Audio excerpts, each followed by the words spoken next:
My husband called me at midnight with a terrifying command. He works for the FBI, so when he told me to hide in the attic and lock the heavy steel door, I did not ask questions. I thought a dangerous cartel was coming to kill us. I was completely wrong. The monsters walking through my front door were much worse. Through a crack in the floorboards, I saw the faces of the people who were supposed to love me most, and they brought a loaded gun, meant for my head. My name is Allison. I am 34 years old, and I work as a forensic accountant tracing hidden money. For years, my family treated me like their personal bank. Tonight, they decided to make a permanent withdrawal. Before I continue this story, let me know where you are watching from in the comments below. Hit like and subscribe if you have ever realized the people closest to you are your worst enemies. I knelt on the rough plywood of the attic floor. Dust clung to my sweaty palms as I pressed my face against the small ventilation gap looking directly down into our expansive living room. Just 10 minutes ago, my husband Derek had called me in a panic. He claimed his undercover operation had been compromised and that armed men were heading to our house. I had scrambled up the pull-down stairs, terrified and alone, believing my husband was racing back from Washington to save me. Down below, the electronic deadbolt on the front door chimed. I braced myself, expecting to see masked men kicking in the hardwood. Instead, the door swung open smoothly. The keypad flashed green, meaning someone had used the master passcode. Derek stepped into the foyer. He was not wearing his tactical gear or a suit. He wore a casual leather jacket, looking completely calm. He was not in Washington. He had been lying to me. But the shock of seeing my husband did not compare to the absolute horror of seeing who walked in right behind him. My mother, Martha, strolled in carrying her expensive designer handbag. My older sister, Brianna, followed close behind, wiping her pristine boots on the welcome mat. Finally, Brianna's husband, Jamal, a former private security contractor, stepped inside and firmly locked the door behind them. My brain struggled to process the scene. Why was my entire family here at midnight? Why had Derek lied about the cartel? Derek walked over to the marble kitchen island and unrolled a large paper sheet. Even from my hiding spot, I recognized it. It was the architectural floor plan of our custom-built home. Jamal, an imposing African-American man who usually greeted me with a warm hug at Thanksgiving, walked up to the island and studied the blueprints. Derek reached into his jacket pocket. He pulled out a heavy matte black pistol. He smoothly screwed a long cylindrical silencer onto the barrel.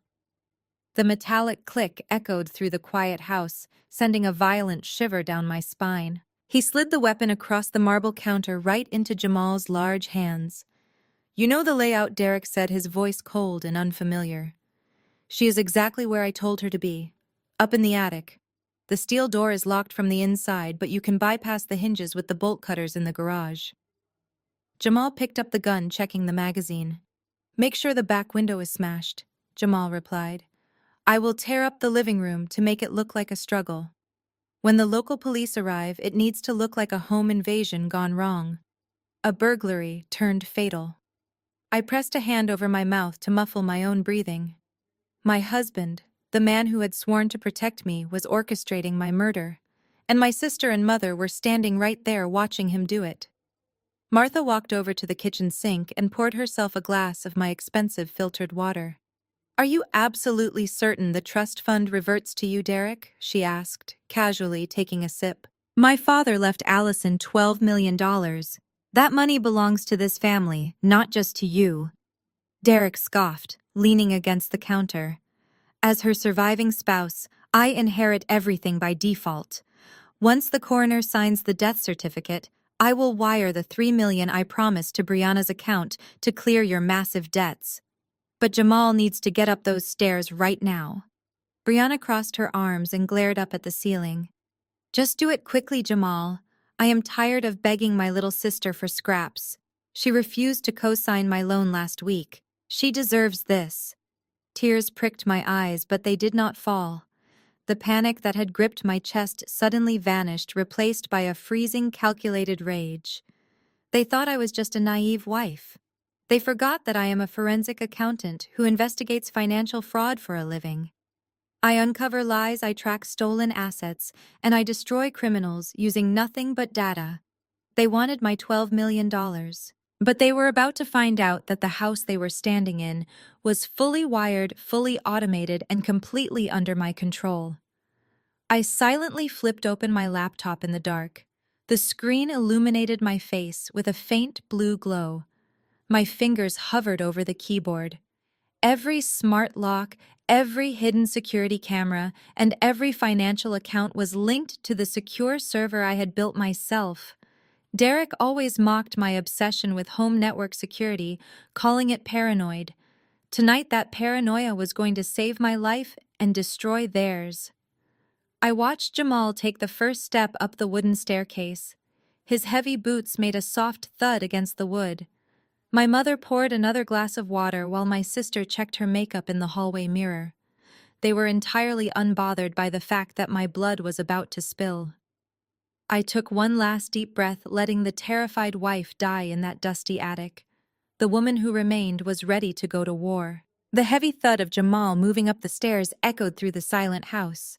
He was taking his time, moving with the terrifying precision of a trained professional. I glanced at the live camera feed running in the corner of my laptop screen. He had just reached the second-floor landing. I had less than 2 minutes before he stood outside the attic door. Down in the living room, my mother set her glass on the marble counter. Her voice drifted up through the floorboards, crisp and annoyed. "I simply cannot fathom why my late husband left the bulk of his estate to her," Martha complained, adjusting her expensive silk scarf. "She has always been so utterly selfish with that money, hoarding it while her own flesh and blood struggles to survive." Brianna let out a bitter laugh, leaning against the kitchen island. "She thinks because she analyzes corporate fraud all day that she is better than us. Do you remember last month when I asked her to help cover the mortgage on my new condo? She actually had the nerve to tell me to get a real job instead of asking for handouts.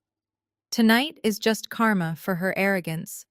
Derek walked over to the liquor cabinet and poured himself a scotch. He swirled the amber liquid, looking completely relaxed. "She was always too smart for her own good," he muttered. "But she made one fatal mistake. She trusted me. Once the coroner signs off on the home invasion story, the spousal inheritance laws kick in.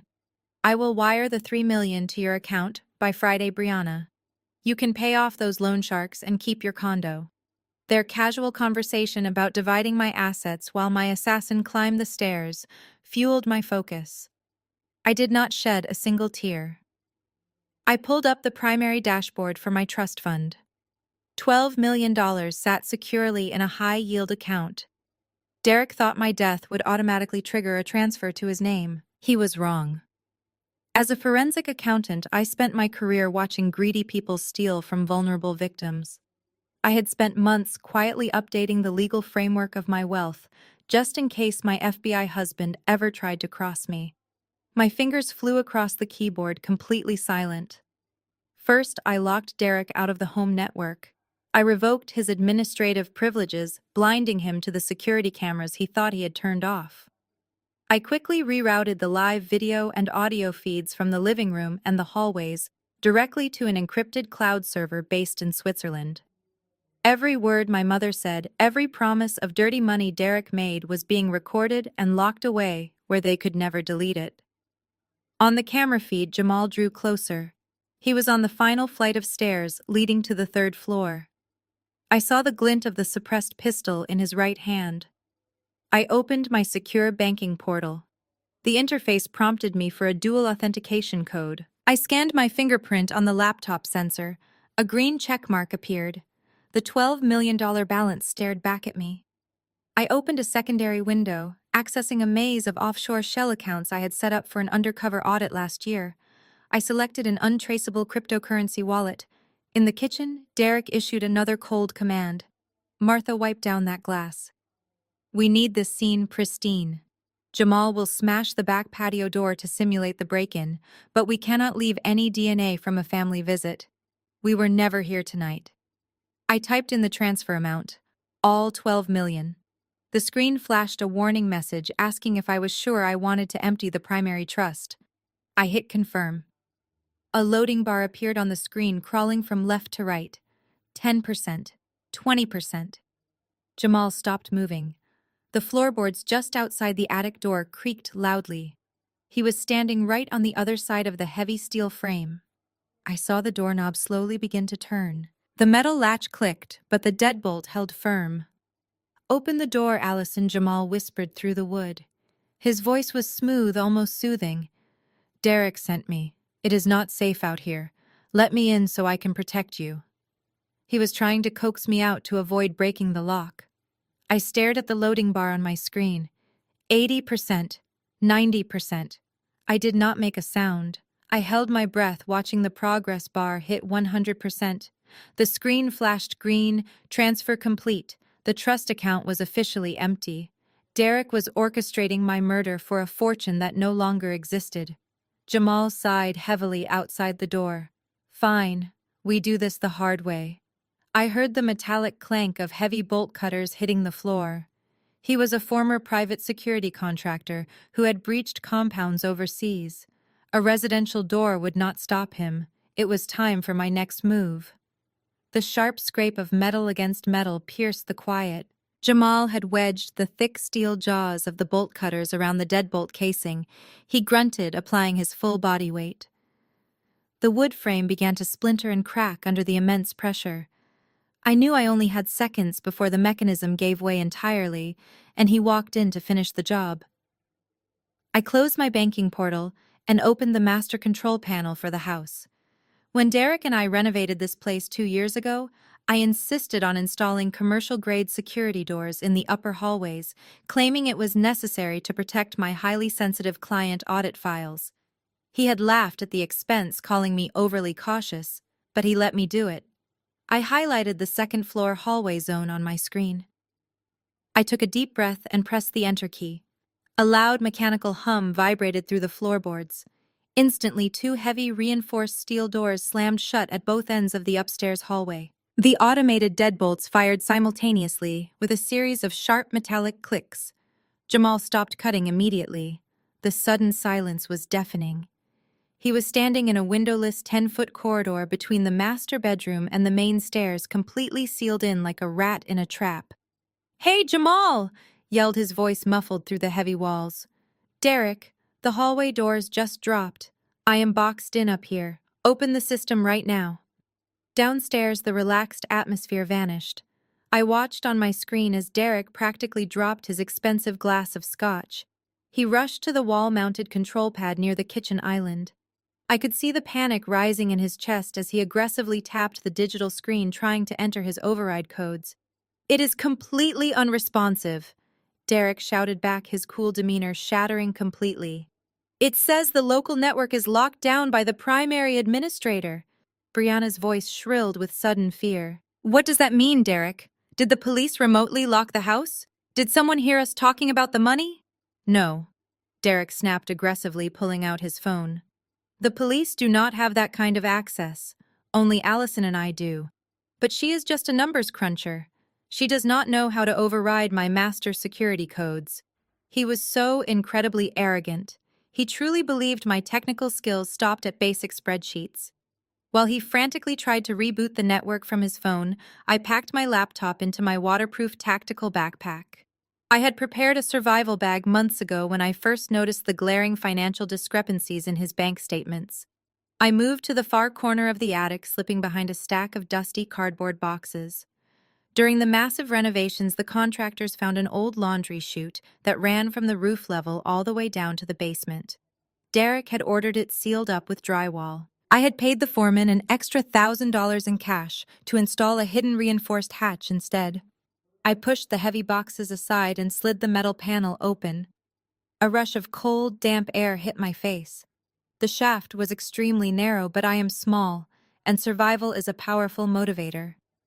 I slipped my legs into the dark opening, gripping the internal metal rungs the contractors had left behind for maintenance access.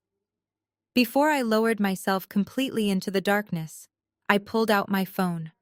I opened the smart home application. I selected the emergency protocol and triggered the house alarms. A deafening siren erupted from every speaker in the house, accompanied by blinding strobe lights meant to disorient armed intruders. Through the floorboards, I heard my mother scream in pure, unadulterated terror. Turn it off! Martha shrieked over the blaring noise. Turn it off right now, Derek! My ears are bleeding. I cannot. Derek roared back, his voice thick with frustration and sudden realization. She locked me out. She knows we are here. Upstairs, Jamal began violently slamming his heavy bolt cutters against the steel hallway doors, cursing loudly. The trained hunter was officially caged. I smiled in the darkness and began my descent. I climbed down the narrow shaft, my boots finding the rungs with practiced ease. The rough brick walls scraped my elbows, but I did not stop. I bypassed the second floor, sliding right past the very hallway where Jamal was currently destroying his shoulders against solid steel. I bypassed the first floor, leaving the flashing strobe lights and my panicking family behind. I reached the basement level and pushed open the bottom hatch. The concrete basement was dark and silent, insulated from the chaos above. I crept toward the small egress window at the back of the house. I popped the latch, squeezed my shoulders through the tight opening, and tumbled out into the cold night air. I landed softly in the damp bushes lining our backyard. The siren was still blaring inside, muffled by the thick exterior walls. I pulled my dark hood up and sprinted toward the thick tree line at the edge of the property. I did not look back. I had survived the ambush. Now it was time to make them pay. The damp earth soaked through my jeans as I crouched behind a thick oak tree at the edge of our property. The deafening wail of the house alarm suddenly died, cutting off mid-shriek. Derek must have taken an axe to the main control panel. A heavy silence settled over the neighborhood, broken only by shattering glass. Jamal was doing his job. He was smashing the back patio doors, overturning the expensive furniture, and creating the illusion of a violent struggle. Jamal was earning his cut by destroying my home. I watched my husband step onto the back deck. He ruffled his hair, ripped his shirt collar, and rubbed his eyes until they were red. He pulled out his phone and dialed. Even from afar, I pictured his performance. The frantic tone, the desperate plea for help. He was an FBI agent trained in psychological manipulation. The local police would eat out of the palm of his hand. Less than 5 minutes later, the quiet street exploded with flashing lights. 3 patrol cars screeched onto our driveway. Uniformed officers poured out. I saw Derek run out the front door. He fell to his knees on the lawn, burying his face in his hands. It was an Oscar-worthy performance. My mother and sister were nowhere to be seen. They had slipped out the side gate before the police arrived, vanishing. One of the officers gently helped Derek to his feet. I recognized Deputy Jenkins, who had attended our summer barbecue last month. Derek was flashing his federal badge, taking immediate control. He pointed toward the broken window, gesturing wildly to the empty upstairs rooms. I took a single step forward, instinct screaming at me to run to the cruisers and tell the truth. But I froze. I am a forensic auditor. I rely on logic, not emotion. If I walked out of the woods right now, Derek would play the concerned husband. He would tell them the home invaders traumatized me, that I was hysterical and confused. With his FBI credentials, he could have me placed under a mandatory psychiatric hold before sunrise. I would be locked in a hospital ward, heavily medicated and easily disposed of. Jamal would probably be the man assigned to transport me. Going to the police was an absolute death sentence. I needed to vanish completely. I backed away from the tree line, moving silently through the dense woods. I navigated purely by memory, avoiding the massive properties with bright motion sensor floodlights. 2 streets over, I approached the driveway of the Harrison residence. They were vacationing in Florida, but their grandson had left his older sedan parked on the street. I knew from neighborhood gossip that he always left a spare key magnetically attached inside the rear wheel well. I dropped to my knees on the cold asphalt and ran my hand along the rusted metal above the tire. My fingers brushed against a small plastic box. I pulled it loose and retrieved the dull silver key. I slid into the driver's seat, keeping the headlights completely off. The old engine sputtered to life with a low, reliable hum. I put the car in drive and rolled away, sticking to the dark back roads where the wealthy did not bother installing traffic cameras. I drove for 45 minutes, crossing the county line into a heavily industrialized zone. I needed a place where questions were never asked. I pulled into the flickering neon glow of the Starlight Inn, a rundown motel sandwiched between a truck stop and an abandoned diner. The dark parking lot was filled with massive commercial rigs. I walked into the cramped lobby. The night clerk barely looked up from his television. I handed him 2 crisp $100 bills from my emergency stash. I asked for a room in the back, paying for 3 nights in advance. He slid a brass key across the scratched counter without asking for identification. Room number 12 smelled of stale smoke and bleach. I securely locked the flimsy wooden door, slid the rusted metal chain into place, and wedged a heavy chair under the doorknob. The aesthetic was a sharp contrast to my custom-built mansion, but it was the safest place on earth for me right now. I sat on the sagging mattress and pulled my laptop from the waterproof backpack. I plugged it into the flickering wall outlet and connected to my encrypted mobile hotspot. The digital war was just beginning. My husband Derek truly thought he had successfully erased me from his life forever. But he had just given a forensic accountant the ultimate motivation to audit his entire existence. The thin curtains of room 12 barely filtered the harsh morning sunlight. I sat cross-legged on the sagging mattress, nursing a cup of bitter, instant coffee. My laptop screen was the only bright spot in the dingy room. I had been awake for over 24 hours, running trace routes and securing my digital footprint. I navigated to the local news. Channel 7 was broadcasting live from my front lawn. The yellow police tape cordoned off my beautiful rose bushes. Officers walked in and out. Standing right in the center of the driveway, surrounded by a cluster of microphones and bright camera lights, was my family. Derek stood slightly behind the group, wearing his FBI badge clipped to his belt. He looked exhausted and heartbroken. He had perfectly arranged his hair to look disheveled.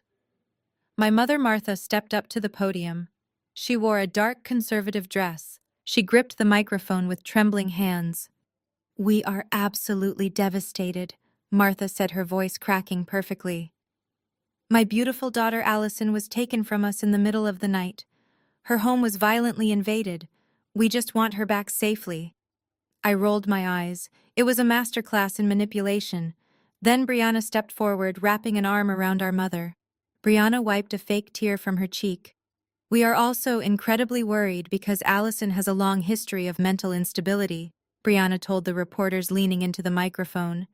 "She has suffered from severe paranoid delusions recently. She might be confused or disoriented. If anyone sees her, please approach with extreme caution and contact the authorities immediately." My grip on the coffee cup tightened. They were not just playing the victims, they were actively discrediting me. If I somehow managed to reach the police and tell them my family tried to murder me, the groundwork was already laid. I would be written off as a hysterical, paranoid woman having a mental breakdown. Derek was using his FBI playbook perfectly. But Derek was not the only one who knew how to play a strategic game. They wanted to control the narrative on live television. I decided it was time to change the channel. I opened a secure terminal on my laptop. Weeks ago, while investigating a corporate espionage case, I had built a backdoor script that could hijack unencrypted broadcasting tools. Local news stations were notoriously lazy with their cybersecurity. Within 90 seconds, I had bypassed Channel 7's firewall. I gained full administrative access to their live social media feed, which was currently displaying viewer comments on a ticker at the bottom of the television broadcast. I did not want to show my hand completely just yet, but I needed to remind them that I was watching. I opened a hidden folder on my hard drive labeled Family Liabilities. 2 months ago, my mother reported her priceless antique diamond necklace stolen. She fired her longtime housekeeper over it, but my security cameras had caught the real thief. I selected a high-resolution screenshot from the hidden camera in the hallway. It clearly showed Brianna slipping the diamond necklace into her designer purse. I paired it with a second photo I pulled from her bank records. a time-stamped image of Brianna standing at a cash for gold pawn shop across town holding that exact necklace. I uploaded both images directly to the Channel 7 live broadcast feed. I added a simple caption: "Who needs home invaders when your sister robs you blind?" I hit enter. The images instantly hijacked the live ticker at the bottom of the screen. They broadcasted straight into thousands of living rooms across the state, including the monitor sitting right next to the reporters on my lawn. I watched the live feed with pure satisfaction. A reporter in the front row looked down at his phone, then looked up at Brianna with extreme confusion. Another reporter pointed at the broadcast monitor facing the driveway. "Brianna," a reporter shouted, interrupting her fake crying. "Your own local newsfeed just posted security photos of you stealing your mother's diamond necklace and pawning it. Can you explain this?" Brianna froze. The color instantly drained from her face. Martha whipped her head around to look at the monitor. Her eyes widened in absolute shock. "You told me the maid took that necklace," Martha shrieked. "That belonged to my grandmother, you greedy little thief." Brianna stumbled backward, holding her hands up defensively. "Mom, it is fake. Someone is framing me. It is the hackers." Derek lunged forward, grabbing the microphones and shoving the cameras away. "Turn the feeds off!" he yelled, his professional composure shattering. "This press conference is over." The news feed abruptly cut to a commercial break. I took a slow sip of my terrible coffee and smiled. The perfect facade of the grieving family was broken. They were turning on each other exactly as I planned. The first domino had fallen. The first domino had fallen. While my mother and sister were screaming at each other on national television, Derek quietly slipped away from the chaos. He got into his unmarked federal vehicle and drove straight to the financial district. I knew his exact destination because I was tracking the GPS on his phone. He was heading to the downtown branch of Pinnacle Wealth Management. He needed money immediately to pay Jamal for the hit and to keep Brianna quiet. His plan relied entirely on quick cash flow. Without it, his murderous alliance would crumble before sunset. He walked into the sleek glass lobby, demanding an immediate meeting with my primary portfolio manager, Richard Powell. Derek was operating on pure arrogance. He had the official police report, the national news coverage, and his federal badge. He truly believed that was all he needed to bypass the standard banking protocols and claim my $12 million trust fund. What he did not know was that I had tapped into the bank manager office security camera weeks ago during a routine corporate audit of their network infrastructure. I watched the live video and audio feed from my dingy motel room, sipping my cold coffee. The audio was crystal clear, capturing every desperate breath he took. Derek sat in the plush leather chair opposite the massive mahogany desk. He placed a copy of the police report down. "My wife is missing," Derek said, his voice dripping with fabricated exhaustion. "The local police suspect a violent abduction. As her legal husband and the primary beneficiary of her estate, I need to secure her financial assets immediately. I want you to initiate a wire transfer of $3 million to this routing number by the end of the business day." He tapped the paper with his index finger, projecting absolute authority. Richard adjusted his wire-rimmed glasses, looking at my account profile on his dual monitors. He typed rapidly on his keyboard, but his professional smile quickly faded. His brow furrowed in confusion.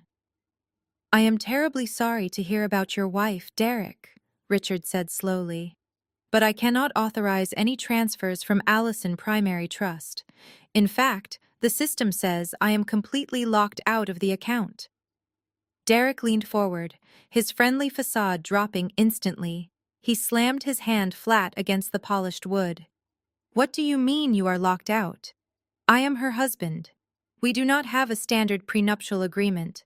I have full legal right of survivorship.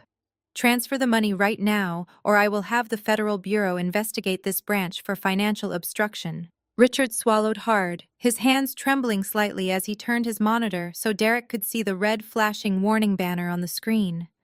"Allison came into the office 2 weeks ago and completely updated her primary trust directives," Richard explained, his voice shaking.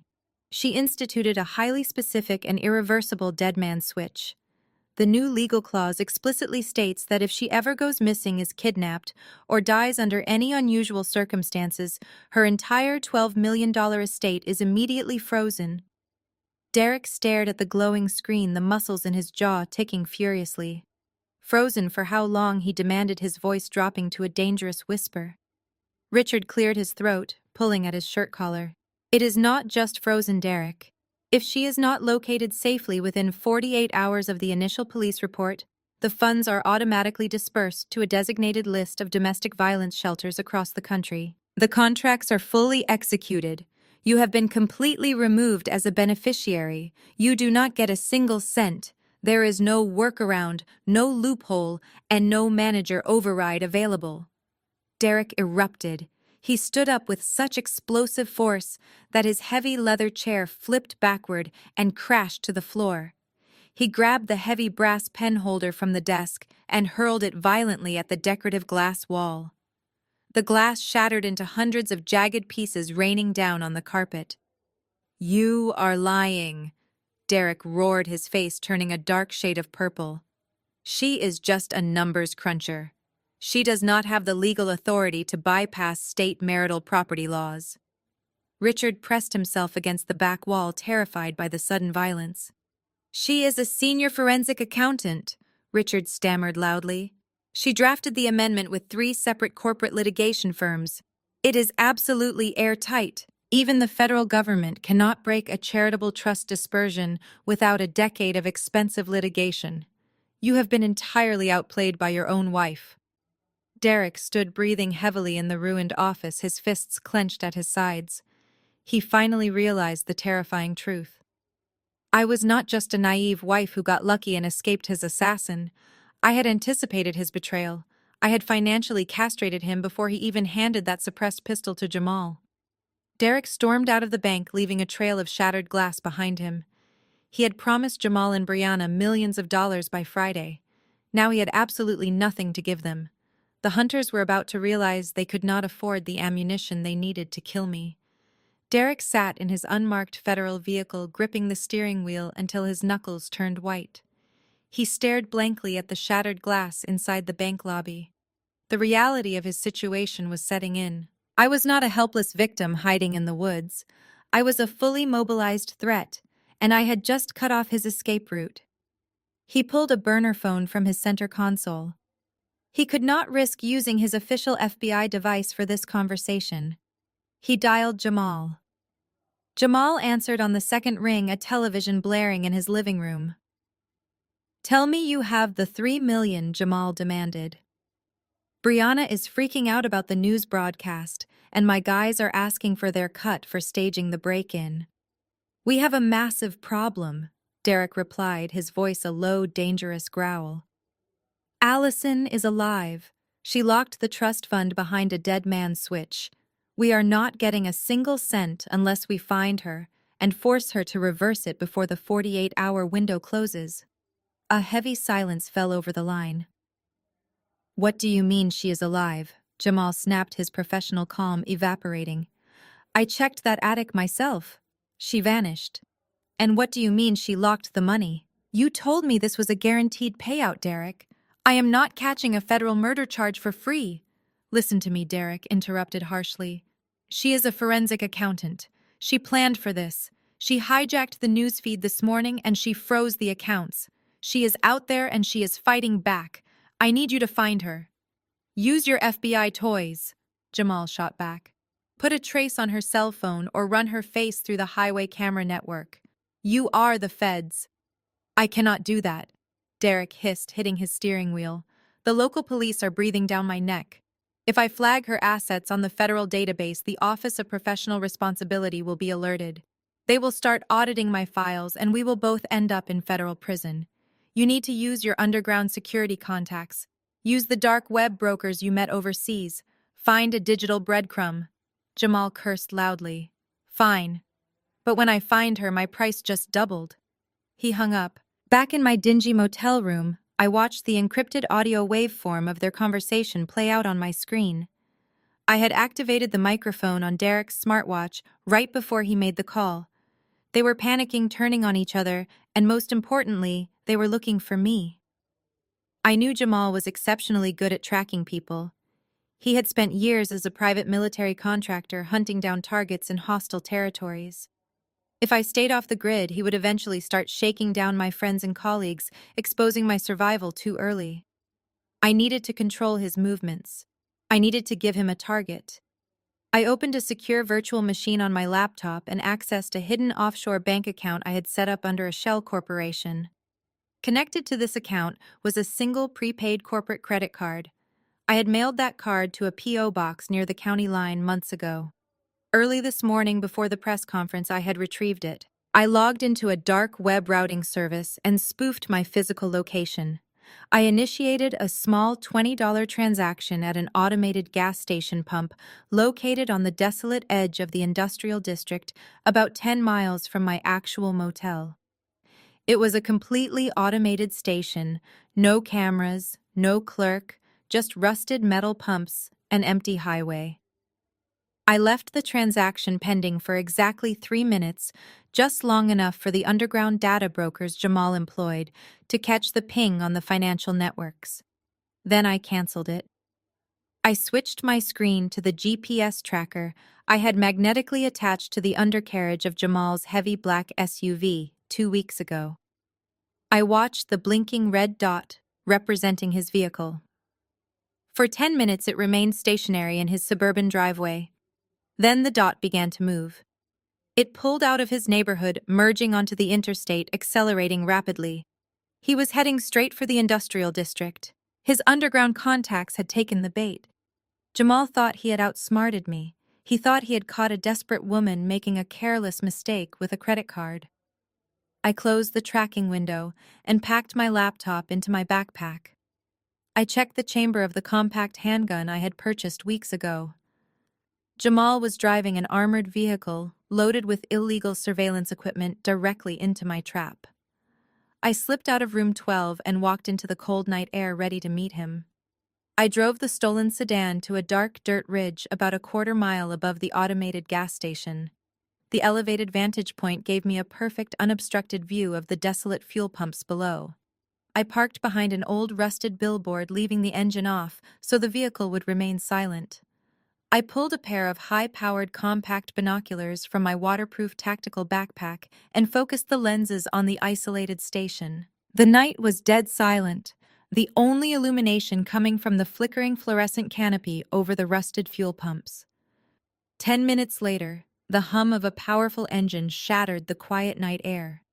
Jamal drove his black armored SUV down the 2-lane highway at top speed and violently swerved into the station, his heavy tires screeching sharply against the cracked concrete.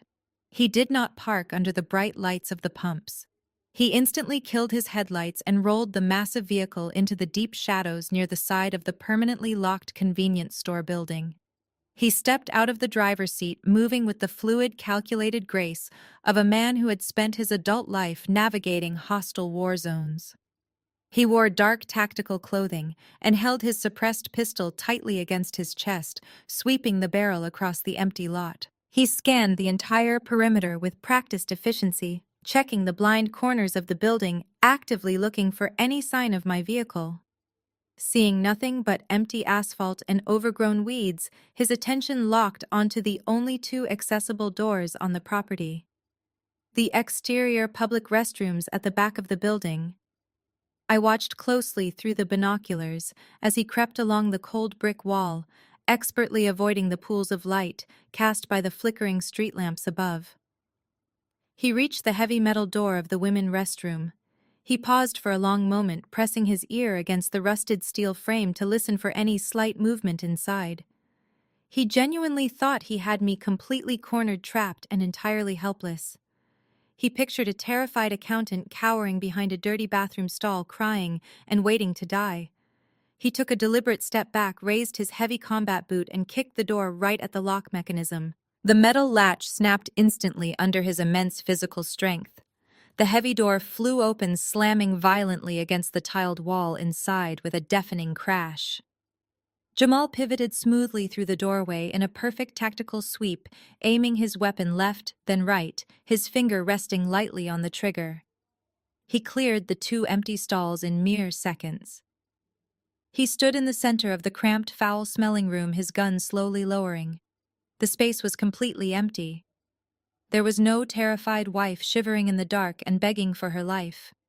There was only the rhythmic dripping sound of a leaky sink faucet echoing loudly in the small space. Then a bright white square of light caught his peripheral vision. He turned his broad shoulders toward the sink. Taped securely to the center of the cracked, grime-covered mirror was a brand-new burner phone. The screen was configured to stay awake, permanently glowing intensely in the dimly lit bathroom. Jamal hesitated for a second, then holstered his weapon and cautiously approached the porcelain sink. He leaned forward, squinting at the high-resolution display. What he saw on that small glowing screen hit him significantly harder than a physical bullet ever could. I had loaded a continuously scrolling document file onto the device. It was the complete, unredacted forensic financial ledger of his highly illegal private security operations. The bright screen boldly displayed the exact routing numbers of his hidden offshore bank accounts located in the Cayman Islands. It explicitly listed the specific dummy corporations he utilized to launder dirty money for his wealthy, corrupt clients. It even highlighted the exact transaction dates and the precise financial cut he had taken from a dangerous underground smuggling ring he provided armed security for last year. Every single dirty secret he had spent 5 years meticulously burying was neatly compiled on a cheap prepaid phone. Jamal ripped the device off the mirror, his breathing suddenly ragged and shallow. He was no longer a confident predator hunting an easy target. He was a deeply compromised criminal staring at his own federal indictment. Right as his thumb frantically scrolled to the bottom of the detailed financial ledger, my timing aligned perfectly. Sitting comfortably in my dark car up on the ridge, I smiled coldly in the darkness and tapped the enter key on my laptop keyboard. A text message notification instantly dropped down from the top of the burner phone screen, blocking the damning data. The final text message I sent contained only 2 simple, terrifying words: "Look outside." Jamal stared at the 2 words on the glowing screen. Just look outside. The heavy silence of the bathroom was suddenly broken by a high-pitched mechanical whine coming from the parking lot. He shoved the burner phone into his tactical vest and sprinted for the door. He burst out of the shattered frame, his boots hitting the cold concrete, just as a blinding flash of light erupted from the dark corner of the building. His black armored SUV, the vehicle that housed millions in illegal surveillance equipment, was consumed in a spectacular explosion. I had spent the last 10 minutes remotely bypassing the firewall of his high-end vehicle computer system. I overrode the safety protocols on the lithium-ion auxiliary battery bank he installed for his heavy servers, forcing it into a catastrophic thermal runaway. Thick smoke billowed into the night sky as a secondary explosion blew the doors off their reinforced hinges. The concussive wave knocked Jamal backward. He hit the brick wall hard, shielding his face from the intense heat. The flames illuminated his terrified expression. He watched as his expensive servers, his untraceable satellite uplinks, and his arsenal of unregistered weapons melted into a pile of useless slag. He was stranded at an abandoned gas station in the middle of nowhere. More importantly, he finally understood the terrifying reality of his situation. He was no longer the apex predator hunting a helpless civilian. He was the prey caught in a digital web spun by a woman who could dismantle his entire life from a keyboard. From my vantage point on the dark ridge, I lowered my binoculars. The blazing inferno below painted the desolate landscape in chaotic shades of orange and red. I watched Jamal scramble away from the heat, retreating deep into the shadows near the tree line. He checked his physical perimeter frantically, his pistol raised, expecting a bullet from the dark. But I am an auditor, not an assassin. I destroy my targets systematically, tearing apart their infrastructure until they have absolutely nothing left. Down in the shadows, Jamal felt his pocket vibrate. He pulled out his personal phone. The caller ID flashed Derek. Jamal stared at the screen.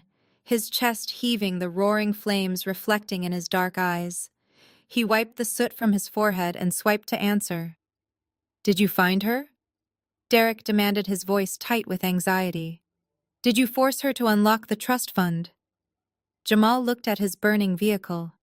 He thought about the unredacted financial ledgers currently sitting in his tactical vest.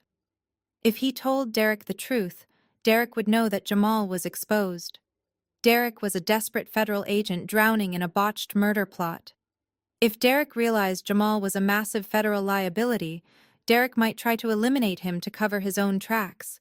There was no loyalty among thieves, especially when the money disappeared. It was just a dead end. Jamal lied, his voice remarkably steady despite the adrenaline coursing through his veins. "She was not here. Someone spoofed her credit card to trigger an automated pump. It was a digital ghost." Derek cursed loudly on the other end of the line. "What do you mean, a ghost? You said your tracking tech was flawless. Get back in your car and expand the search radius right now. We only have 30 hours left before the bank disperses the $12 million to charity." "I cannot do that right now," Jamal said coldly, stepping further into the darkness to hide from the glow of his own ruin. "I hit a massive snag. I need to lay low and recalibrate my servers. Do not contact me again until I secure a new lead." Before Derek could scream out another order, Jamal ended the call and removed the battery from his phone. He threw the useless device into the tall grass. The absolute panic in Derek's voice confirmed everything Jamal feared. The FBI agent was losing control of the situation. The alliance was fracturing. Jamal realized he needed to protect himself, his hidden offshore accounts, and his own freedom. He turned his back on the burning wreckage and began the long, humiliating walk down the dark highway. Up on the dirt ridge, I smiled. The audio feed from Derek's smartwatch had captured the entire exchange perfectly. Jamal was lying to his boss, severing their communication and going rogue. My plan to divide and conquer was working flawlessly. Derek was now completely blind, cut off from his muscle, and rapidly running out of time. I gently closed my laptop, put the stolen sedan in gear, and drove away from the fire. It was time to shift my attention to the next weak link in their crumbling chain. I was finally coming for my own mother. I was finally coming for my own mother. The next afternoon, the sun shone brightly over the pristine green lawns of the Oak Ridge Country Club. Despite the absolute disaster of the morning press conference, my mother Martha refused to cancel her standing monthly luncheon. Canceling would look like an admission of guilt regarding the stolen heirlooms. Instead, she chose to play the tragic brave matriarch holding up under unimaginable grief. I watched her live on my glowing laptop screen from afar. I had easily breached the club wireless network and hijacked the dining room security cameras. Martha was wearing a black designer dress, dabbing at her dry eyes with a monogrammed handkerchief, while her wealthy socialite friends leaned in, offering their fake sympathies. She expertly deflected questions about the necklace, claiming the hackers were extortionists. She looked perfectly in control, but I knew exactly how to shatter her carefully constructed world. At exactly 1 p.m, right as the waiters began serving the main courses, a uniformed courier stepped into the dining room. I had paid him in cash with strict instructions. He approached Martha's table, holding a sleek black envelope sealed with a silver wax stamp. He asked for her signature. Martha smiled politely at her friends, acting deeply important, and signed the digital tablet. She took the thick envelope, her manicured nails picking at the silver seal. Her friends stopped eating, their eyes glued to the mysterious package. Martha probably assumed it was a card from a wealthy donor or a sympathetic local politician. She slid her hand inside and pulled out a stack of glossy, high-resolution 8x10 photographs. I zoomed in on the camera feed to watch her face. The polite smile vanished instantly. The photos were not letters of condolence. They were crystal-clear images of Derek. I had hired a private investigator 6 months ago when I first noticed the missing funds, and he had delivered spectacular results. The top photo showed Derek passionately kissing a blonde junior FBI agent outside a luxury boutique hotel downtown. The next photo showed them walking into the lobby hand in hand. The timestamps printed on the images prove these encounters happened last week when Derek claimed he was working late. Martha's face turned a sickly shade of gray. One of her nosy friends leaned over to look, but Martha frantically shoved the photos face down on the white tablecloth, her hands trembling violently. But the photos were only the appetizer. Inside the black envelope was a small digital audio player. A neon yellow sticky note was attached to it with 2 words written in bold black marker. Press play. Martha, driven by pure paranoid curiosity, picked up the small device. She pressed the play button, holding the small speaker close to her ear. I did not need to be in the room to know exactly what she was hearing. It was a crisp, clear audio recording I had captured from Derek's smartwatch just 3 days prior. He was lying in bed with his young mistress. The audio played his voice perfectly. I am telling you, baby. Once the wife is out of the picture, the 12 million is all ours, Derek said on the recording. The mistress then asked about Martha and Brianna. Derek laughed cruelly. Are you kidding me? I am not giving that greedy old hag or her bankrupt daughter a single dime. Let them drown in their own debt. I will string them along until the money clears, and then we are leaving the country. I watched the color completely drain from my mother's face. Her mouth opened in silent shock. She dropped the small audio player onto the porcelain plate. Her wealthy friends asked if she was all right, but Martha could not speak at all. The realization hit her like a freight train. She had aided in the attempted murder of her own daughter, risked spending the rest of her life in a federal prison, and destroyed her family reputation, all for absolutely nothing. Derek had played her for a complete fool. He never intended to share the wealth. He was going to take my money and abandon her. The profound humiliation and white-hot rage visibly radiated from her body. Martha stood up so fast her chair tipped backward and crashed onto the hardwood floor. She grabbed her designer handbag, leaving the sleek black envelope and the photos on the table. She quickly stormed out of the dining room without saying a single word to her bewildered friends. I closed the camera feed and leaned back against the headboard of my cheap motel bed. The second fracture was complete. Martha was furious, and she was heading straight for Derek. The ultimate family implosion was truly about to begin. The ultimate family implosion was truly about to begin. Less than an hour after the country club luncheon, my mother's silver Mercedes screeched into the driveway of my house. I was watching the live feed from the hidden camera positioned perfectly above Derek's mahogany desk in his home office. Derek was frantically typing on his computer, searching for any legal loophole to break the dead man switch on my trust fund. The heavy oak door of the office flew open with a violent crash, rebounding off the wall. Martha stormed in, her eyes blazing with a feral rage I had never seen before. Brianna was right behind her, looking frantic and confused. Derek jumped in his leather chair, instantly defensive, as he reached for the sidearm resting on his desk, before realizing who exactly it was. What are you doing here? Derek snapped, his voice sharp and aggressive.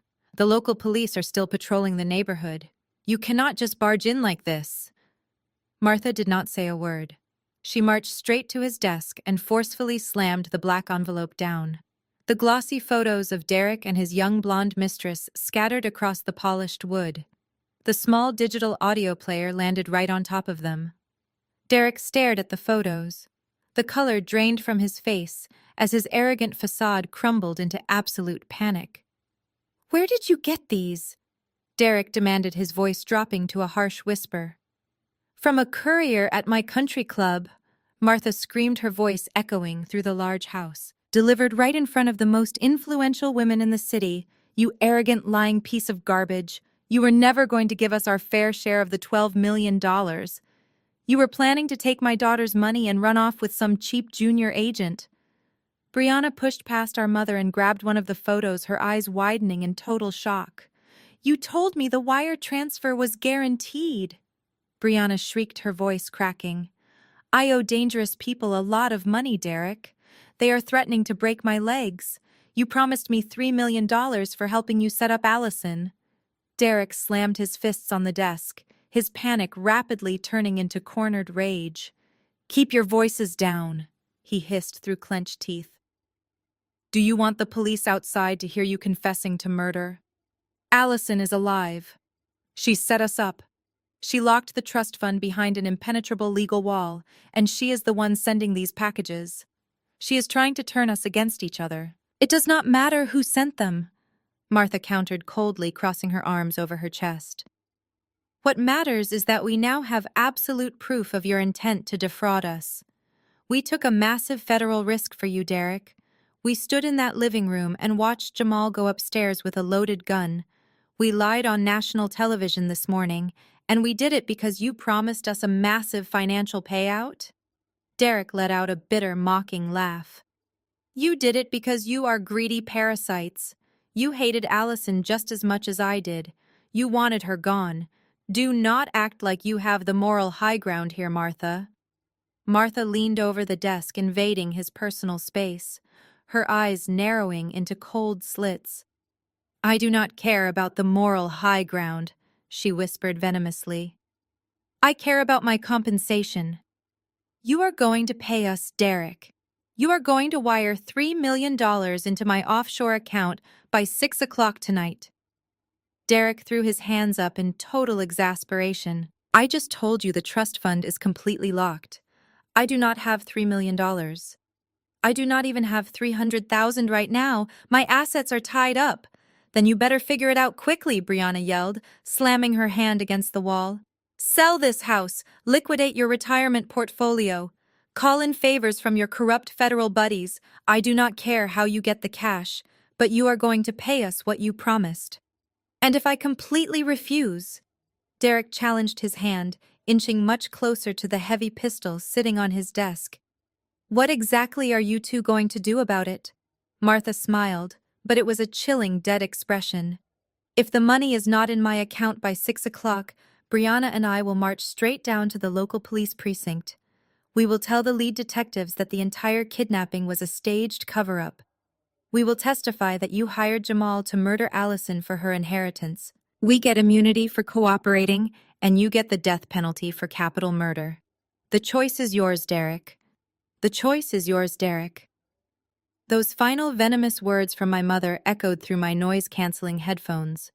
I sat perfectly still in the freezing darkness of a rented climate-controlled server room on the outskirts of the city. I had abandoned the cheap motel, needing the high-speed fiber optic connection this facility offered to securely download the audio files. The blinking blue and green lights from the server racks cast shadows across my face. I reached out and tapped the spacebar, pausing the audio feed. I took a long, deep breath. I finally had it. The absolute, undeniable proof of the entire conspiracy. Months ago, before I knew about his violent intentions, I noticed Derek making strange, unexplained withdrawals from our joint checking account. As a forensic accountant, my instincts immediately flared. I bought him a heavy gold Rolex for our anniversary. He loved the status symbol so much he never took it off. He had no idea that I had hollowed out a tiny section behind the watch face and installed a military-grade micro-audio transmitter. The battery life was designed to last a year, and the microphone was sensitive. It was currently transmitting the sound of his rapid, panicked breathing directly to my encrypted server. I pressed play again, listening as the standoff in the home office continued. Derek was trapped. You are insane if you think you can walk into a police precinct and negotiate immunity. Derek growled, his voice trembling with rage. The local detectives will not protect you. They will lock you in an interrogation room and charge you as accessories to a federal crime before you can finish your sentence. You hired a hitman. I did not hire anyone, Martha shot back instantly, her tone cold and unyielding. You hired Jamal. I was merely a bystander who was lied to by a federal agent. Brianna can corroborate my story. We are two terrified women who were manipulated by a corrupt law enforcement officer. Who do you think a jury will believe, Derek? An aging widow and a struggling young mother, or the man with an offshore bank account and a young mistress? The silence that followed was heavy. Derek knew she was right. Juries love a sympathetic narrative, and Martha was a master of playing the victim. Fine. Derek finally hissed the sound of his heavy leather chair squeaking as he collapsed into it. Give me until 8 o'clock tonight. 6 o'clock is impossible. I have to liquidate a major asset and route it through a clean shell company so the financial regulators do not flag the transaction. 8 o'clock, Brianna said sharply, her voice devoid of warmth. Not 1 minute later? Or we make the phone call and end your career. I heard the rhythmic clicking of their designer heels as my mother and sister turned and marched out of the home office. The heavy oak door slammed shut behind them, vibrating the microphone hidden inside the Rolex. The house fell silent again. I listened to Derek let out a long, ragged exhale. He slammed his fist down on the wooden desk, shouting a string of curses into the empty room. He was a desperate animal backed into a corner, and his next move would be his most dangerous.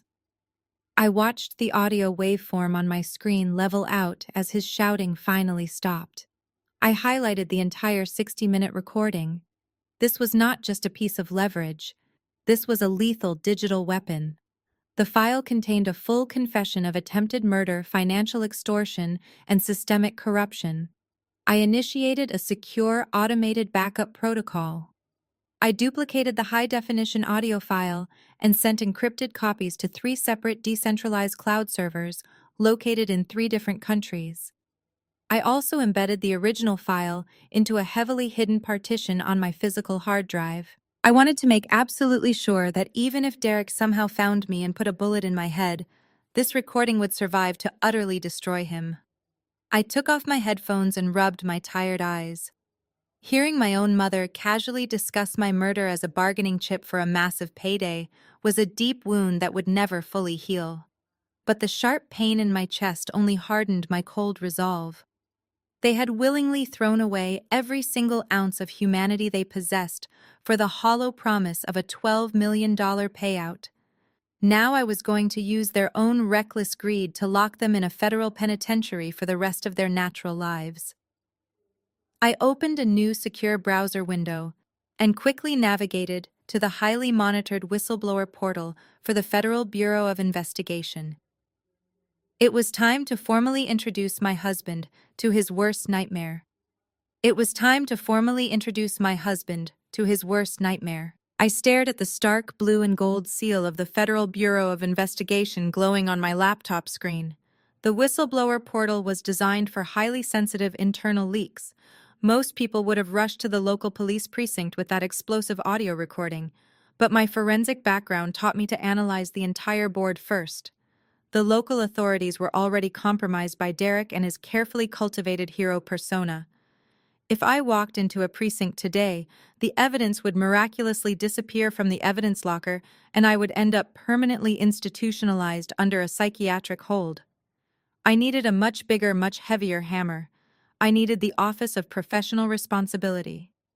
The OPR is the Internal Affairs Division of the FBI. They do not care about Derek having a stellar local reputation or his charming smile.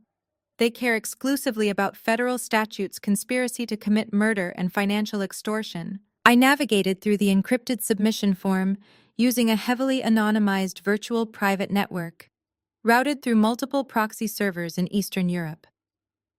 I carefully attached the pristine 60-minute audio file containing my mother, my sister, and my husband discussing my planned assassination and the illegal distribution of my $12 million trust fund. But I did not click send. Not yet. If the OPR received the file right now, they would immediately dispatch a team to arrest Derek. While satisfying in the short term, it would leave Brianna and Martha pointing fingers, plea bargaining out of a lengthy prison sentence by claiming Derek coerced them. I wanted them all to suffer the absolute maximum penalty under federal law. Furthermore, I needed Derek desperate enough to lead me to the absolute bottom of this dangerous conspiracy. He still owed dangerous people a massive amount of money. I needed to know exactly who was pulling his strings before I blew up his entire world. Instead of an immediate upload, I wrote a custom execution script on my terminal. I tied the encrypted email package to an automated secure server. I set a highly specific countdown timer. The audio file, along with the high-resolution photographs of his affair and the financial ledgers I had pulled on Jamal, would be transmitted directly to the director of the OPR in exactly 48 hours. A small digital clock appeared in the top right corner of my dark screen. 47 hours, 59 minutes, and 59 seconds. The countdown had officially begun. This was my ultimate insurance policy. If Derek managed to find me and silence me before the clock ran out, the automated server would still execute the command flawlessly. He would spend the rest of his life in a federal supermax prison, regardless of whether I was alive to testify against him in court. But if I survived, the timer gave me exactly 2 days to bring the entire family together for one final devastating reckoning. I leaned back in the freezing server room, watching the red numbers constantly ticking down. My husband was officially living on borrowed time. My mother and sister were demanding $3 million by 8 o'clock tonight, unaware their own words would seal their indictments. The pressure on Derek was mounting to an unbearable degree. I switched my screen back to the live camera feed in his home office. Derek was pacing like a caged animal. He had his burner phone pressed tightly to his ear, his face pale and covered in cold sweat. He was frantically dialing numbers, trying to secure a massive shadow loan, but no legitimate or illegitimate bank would approve a $3 million wire transfer in a matter of hours for a man under investigation. He slammed the phone down onto his desk, shattering the expensive glass paperweight I had bought him for his birthday last year. He walked over to his large floor safe hidden behind a heavy mahogany bookshelf. He rapidly spun the brass dial, yanked the heavy metal door open, and pulled out a thick stack of emergency cash and a second unregistered firearm. He racked the slide of the gun, his eyes hollow and perfectly desperate. I knew exactly what was racing through his mind. He could not pay Martha and Brianna. He could not access my trust fund. He was trapped in a financial web of his own making. When a predator is cornered with no way out, they turn on their own pack. Derek realized that the only way to silence the blackmailers and protect his federal career was to eliminate the loose ends. And the biggest, most dangerous loose end of all was his hired muscle. He needed to get rid of Jamal tonight before the sun finally came up. I calmly watched Derek pick up his burner phone. He rapidly dialed the secure number for Jamal, untraceable prepaid device, the one Jamal likely bought right after his armored SUV was reduced to a pile of burning metal. The phone rang 3 times before Jamal answered. The audio was thick with static. "What do you want?" Jamal asked, his voice rough and guarded. "I told you not to call me until I had my servers back online."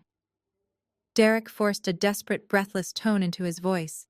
He was a master of playing the frantic victim. "I found her." Derek lied perfectly. "I found Allison. She slipped up. She tried to access a secondary safety deposit box downtown, but my federal red flags caught the ping. She is hiding out at the old maritime shipping yard on the south side. She has the primary physical security token for the trust fund right there with her. If we get that token, I can force the bank to override the dead man switch, and we get the 12 million. Jamal was silent for a long moment. I knew exactly what he was calculating. He had the unredacted ledgers proving his illegal operations, and he knew I was the one who left them at the gas station. He knew I was highly capable and incredibly dangerous. But the lure of $12 million combined with his urgent need for cash to replace his destroyed equipment was a powerful motivator. "Are you sure it is her?" Jamal asked suspiciously. "I am positive," Derek insisted. "But she is spooked. She is hiding deep in the maze of empty cargo containers. I cannot go in alone. If the local police spot my federal vehicle, I am completely ruined. I need your tactical experience, Jamal. Meet me at Pier Number 4 in 30 minutes. Bring your weapon. We end this tonight." Jamal agreed and hung up. I watched Derek drop the burner phone onto his desk. The frantic, desperate expression vanished from his face instantly. It was replaced by a cold, soulless stare. He checked the magazine of his unregistered pistol, slid it into his shoulder holster, and grabbed the thick stack of emergency cash. He was not bringing the money to pay Jamal. He was bringing it to facilitate his own escape after he dumped his brother-in-law into the freezing harbor. I closed the video feed. The final stage of their alliance was collapsing into violence exactly as I had orchestrated. Derek was heading to the South Side shipping yard to murder Jamal, and Jamal was walking right into the trap. But I could not let them handle this in private. If Derek killed Jamal quietly, I would lose my most valuable piece of leverage against the rest of the family. I needed to document the betrayal.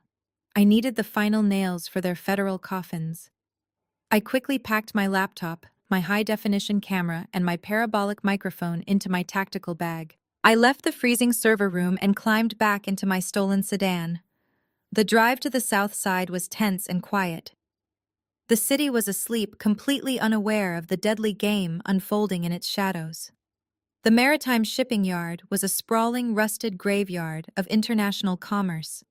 Towering metal cranes loomed like massive metal skeletons against the cloudy night sky. Rows upon rows of corrugated steel shipping containers created a dark, confusing labyrinth.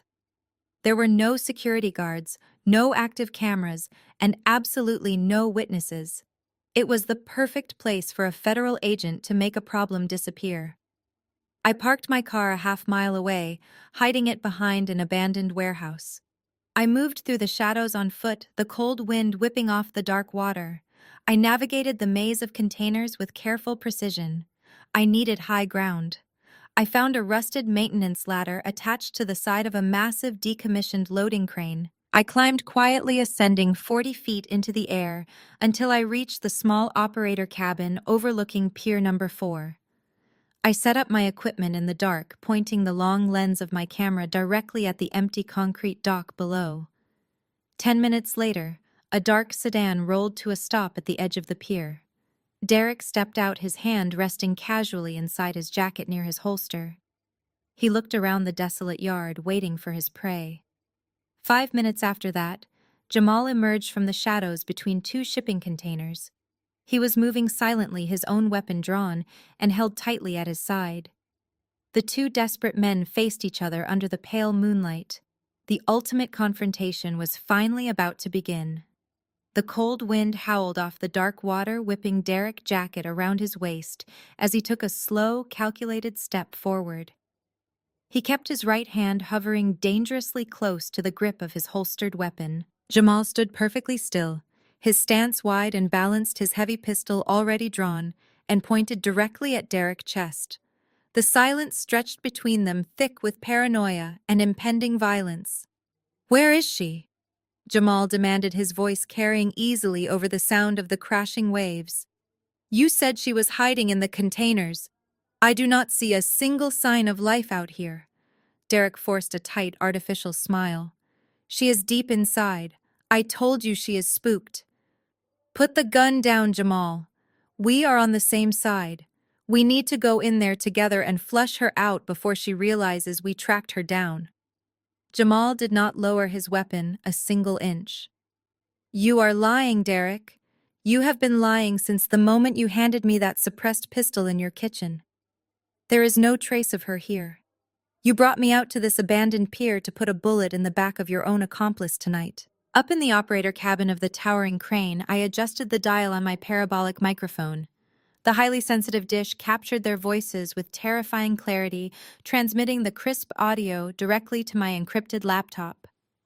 I watched through the long lens of my camera, my finger resting gently on the record button. They were doing exactly what I needed them to do. They were dissecting their own conspiracy out in the open. Derek scoffed, crossing his arms in a fake display of relaxed confidence. "Why would I want to kill you? You are the only muscle I have left. We need to secure that physical security token so I can override the trust fund.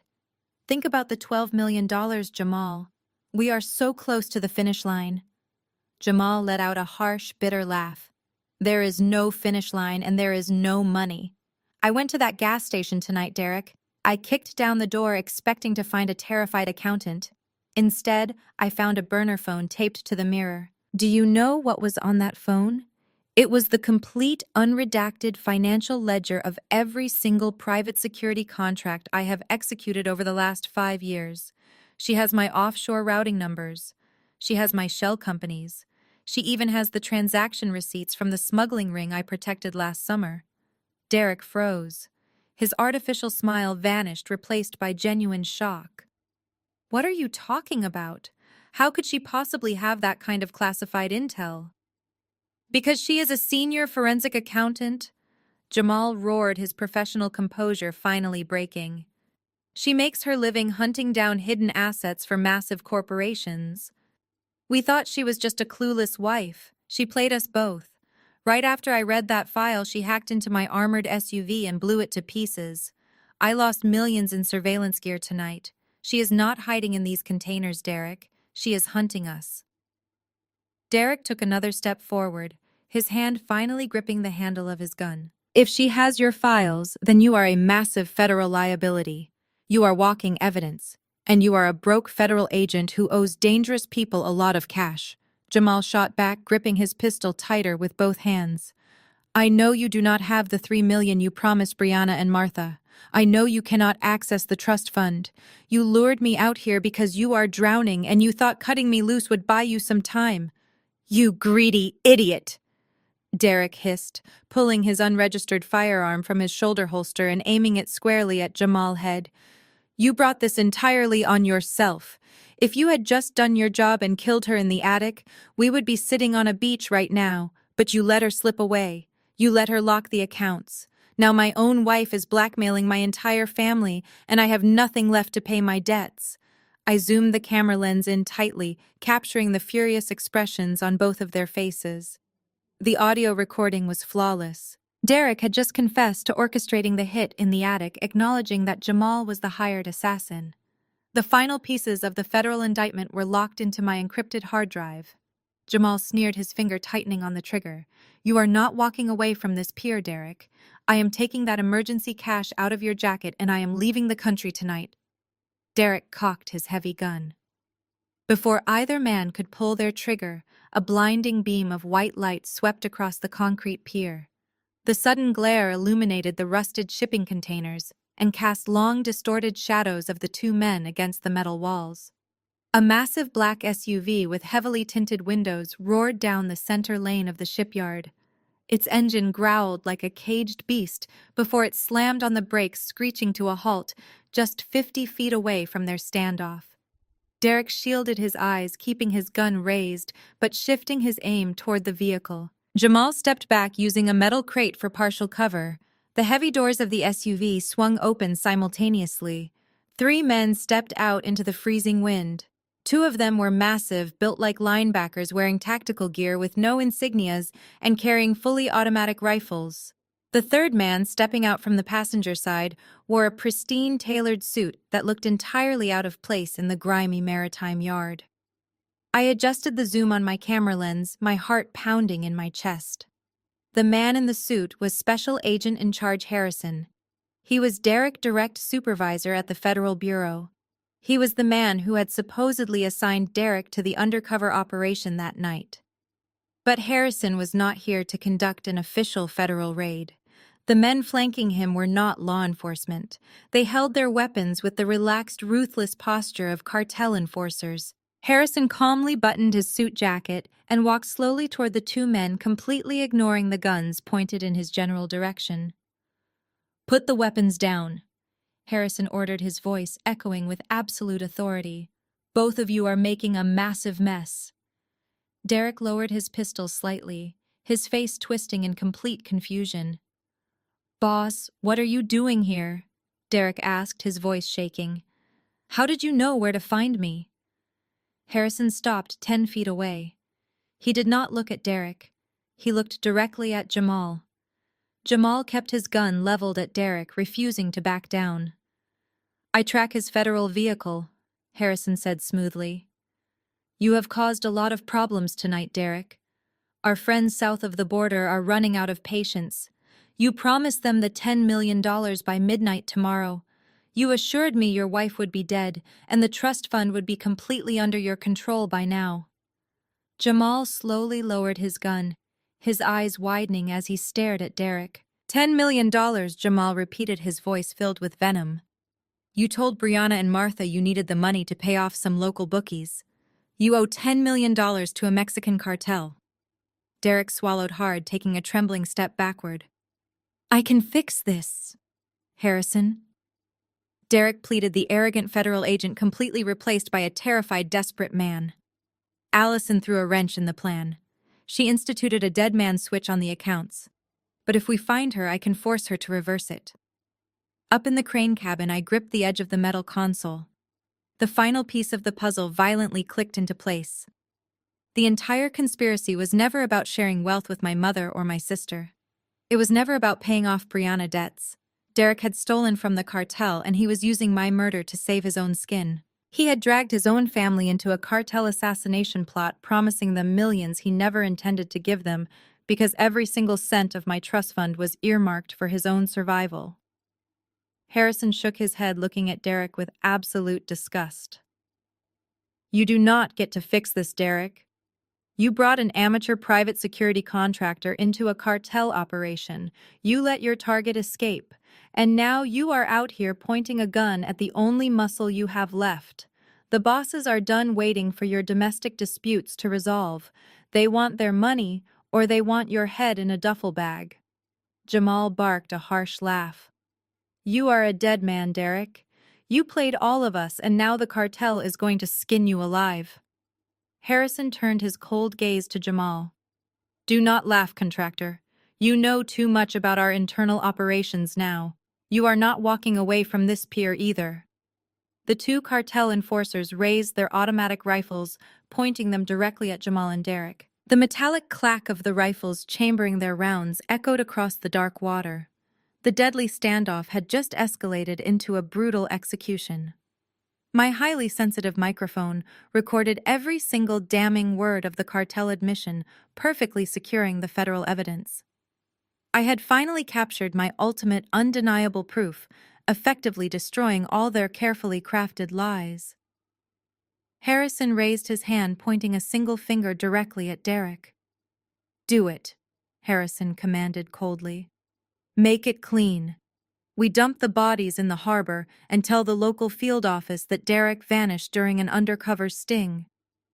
The two massive cartel enforcers stepped forward, raising the heavy barrels of their automatic rifles.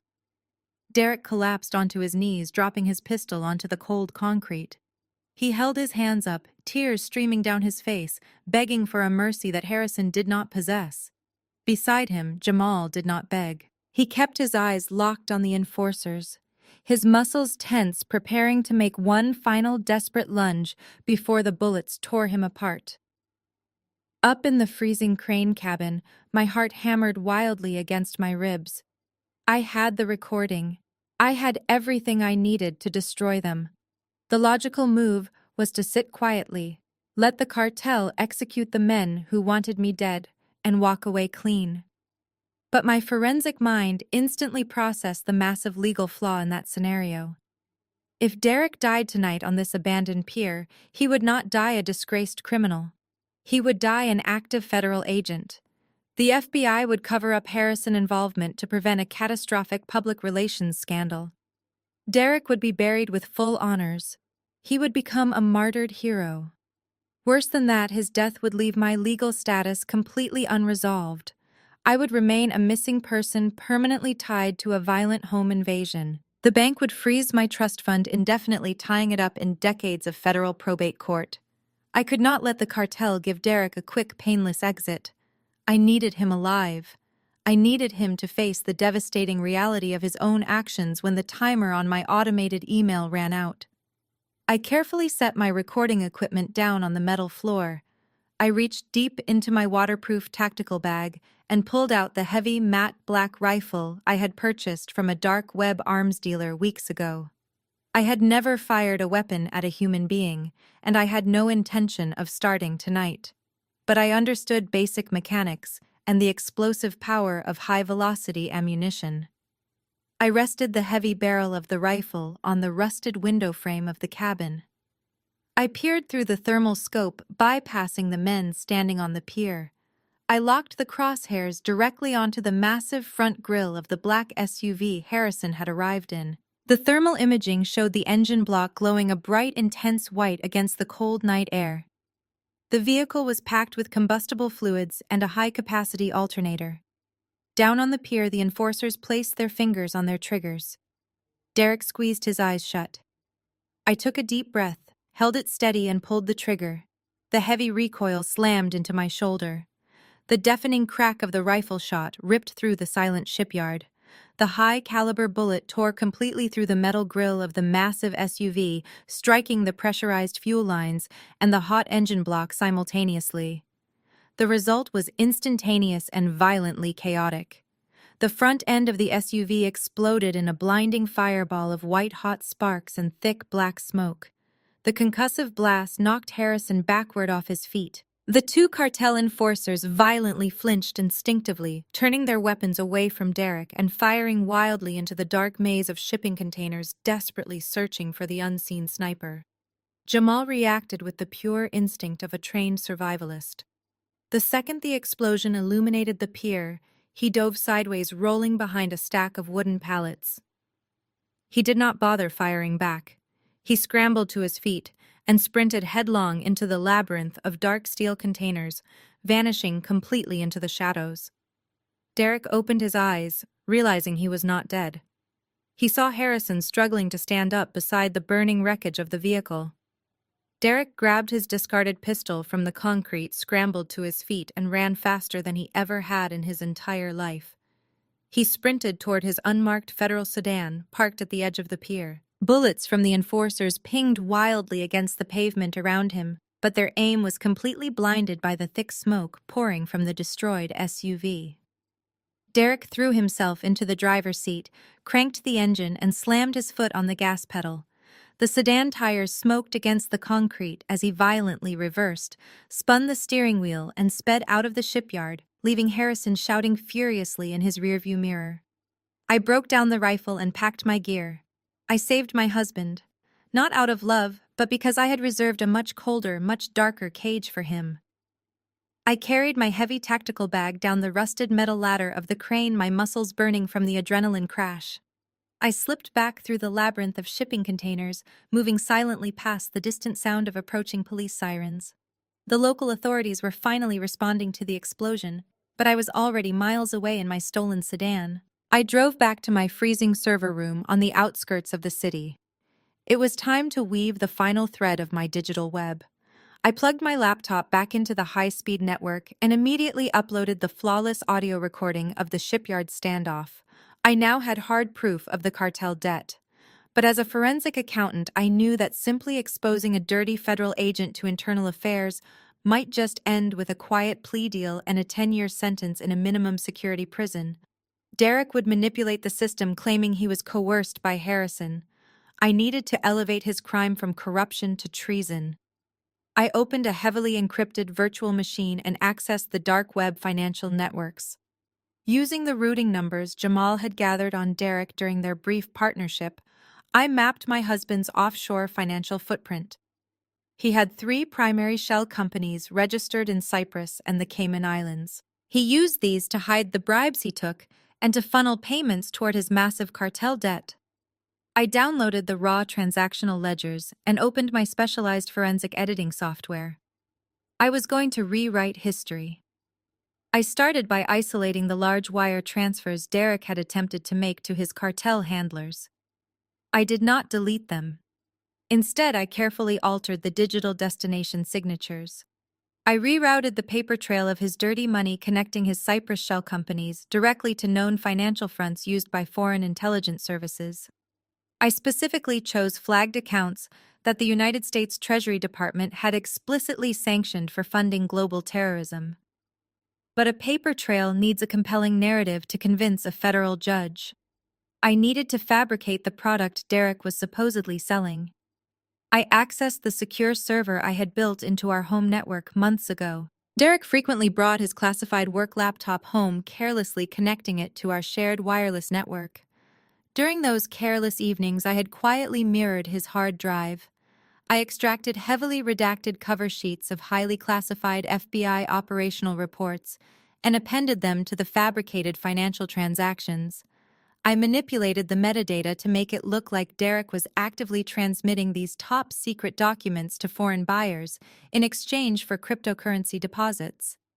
I meticulously wove his real cartel debts with this fabricated espionage evidence. According to the new digital reality I was creating, Derek was a radicalized rogue federal agent actively selling the names of undercover United States assets to foreign terrorists. To seal the trap completely, I linked the failed attempt on my life to this new narrative. I drafted a fake encrypted email from Derek's secure address to one of the sanctioned terror accounts. In the email, I wrote that his wife had discovered the treasonous document transfers and needed to be eliminated immediately to protect the international supply chain. I made it look like the hit in the attic was a calculated assassination ordered to silence a patriotic whistleblower. Treason, espionage, terrorism. These were the magic words that activated the terrifying weight of the American federal government. They would never offer him a quiet plea deal or a comfortable cell in a minimum security prison. Instead, they would lock him in a concrete box at the Supermax facility in Colorado for the remainder of his life. If they believed he was actively selling classified intelligence to terrorists, they would send an armed tactical strike team to completely destroy his world. I finished compiling the massive dossier.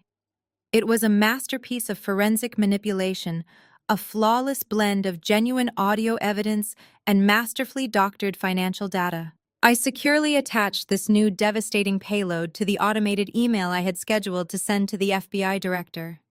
The red digital countdown clock on my screen showed exactly 36 hours remaining, but Derek was a cornered animal. After the disaster at the shipyard, he would be desperate to flee the country. I could not risk him slipping through the cracks and disappearing before the timer expired. I needed to force the Bureau to act immediately, initiating a nationwide manhunt. I bypassed the automated timer for a single piece of evidence. I logged into an untraceable public email server and sent the fabricated wire transfer receipt linking Derek's federal badge number directly to a known terrorist financier. I sent it to Homeland Security and flagged it with the highest possible priority code. The final bait was set. The final bait was set. But while the massive federal machine slowly geared up to dismantle my husband, the Mexican cartel was already moving with terrifying speed. Harrison and his bosses were not going to wait for Homeland Security to audit Derek. They needed to send a loud, violent message to their rogue agent. Sitting in the freezing server room, I kept my parabolic audio feeds active, scanning the local radio frequencies and the cloned data streams from Derek's remaining devices. That is when I intercepted a brief, heavily encrypted text message routed through Harrison's burner network. It contained a single residential address and an order to acquire collateral. The address belonged to my sister Brianna. The cartel enforcers from the shipyard were heading straight for her suburban condominium to kidnap her.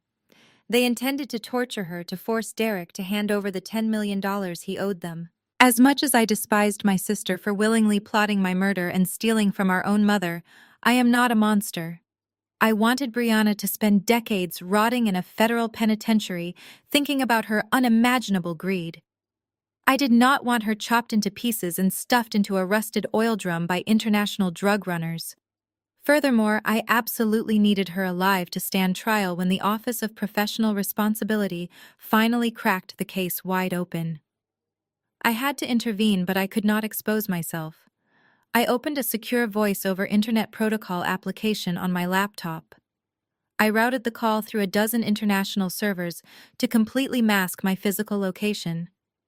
I dialed the direct emergency dispatch line for the local police department.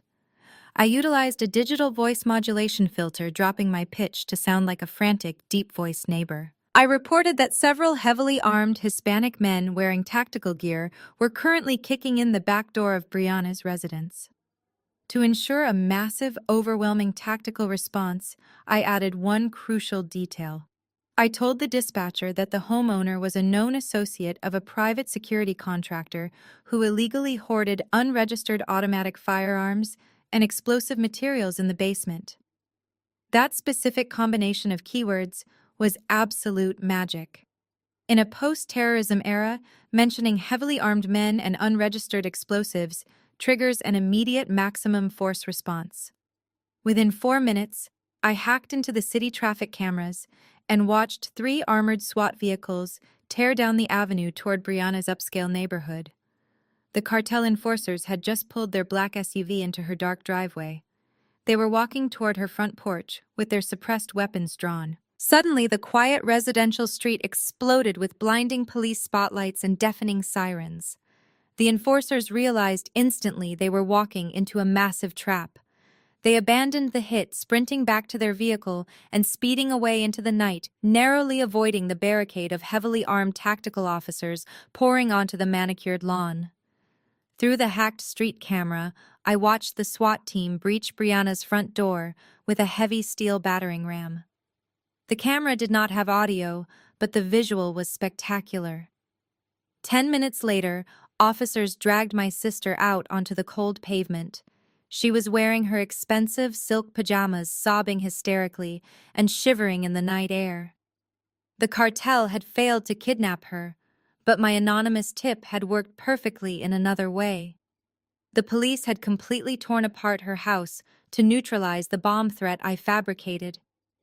During their aggressive search, they discovered exactly what I knew they would find. Jamal had used his own basement as a staging ground for his illegal weapons smuggling operations. He had stored crates of unregistered combat rifles, high-capacity magazines, and stolen tactical body armor behind a false wall in their laundry room. Because Jamal had fled the shipyard and vanished into the night, Brianna was the only person left in the house. Under the law, she was in direct possession of a massive illegal arsenal. I watched with profound satisfaction as a uniformed officer forcefully pinned her arms behind her back and clamped heavy steel handcuffs around her wrists. Brianna screamed and thrashed desperately, looking around the empty street for Derek or her missing husband to save her. But she was entirely alone. They shoved her roughly into the back of a brightly lit police cruiser. The heavy metal door slammed shut, locking her inside the criminal justice system she thought she could easily outsmart. The family was rapidly crumbling. Derek was a terrified fugitive marked for death by the cartel.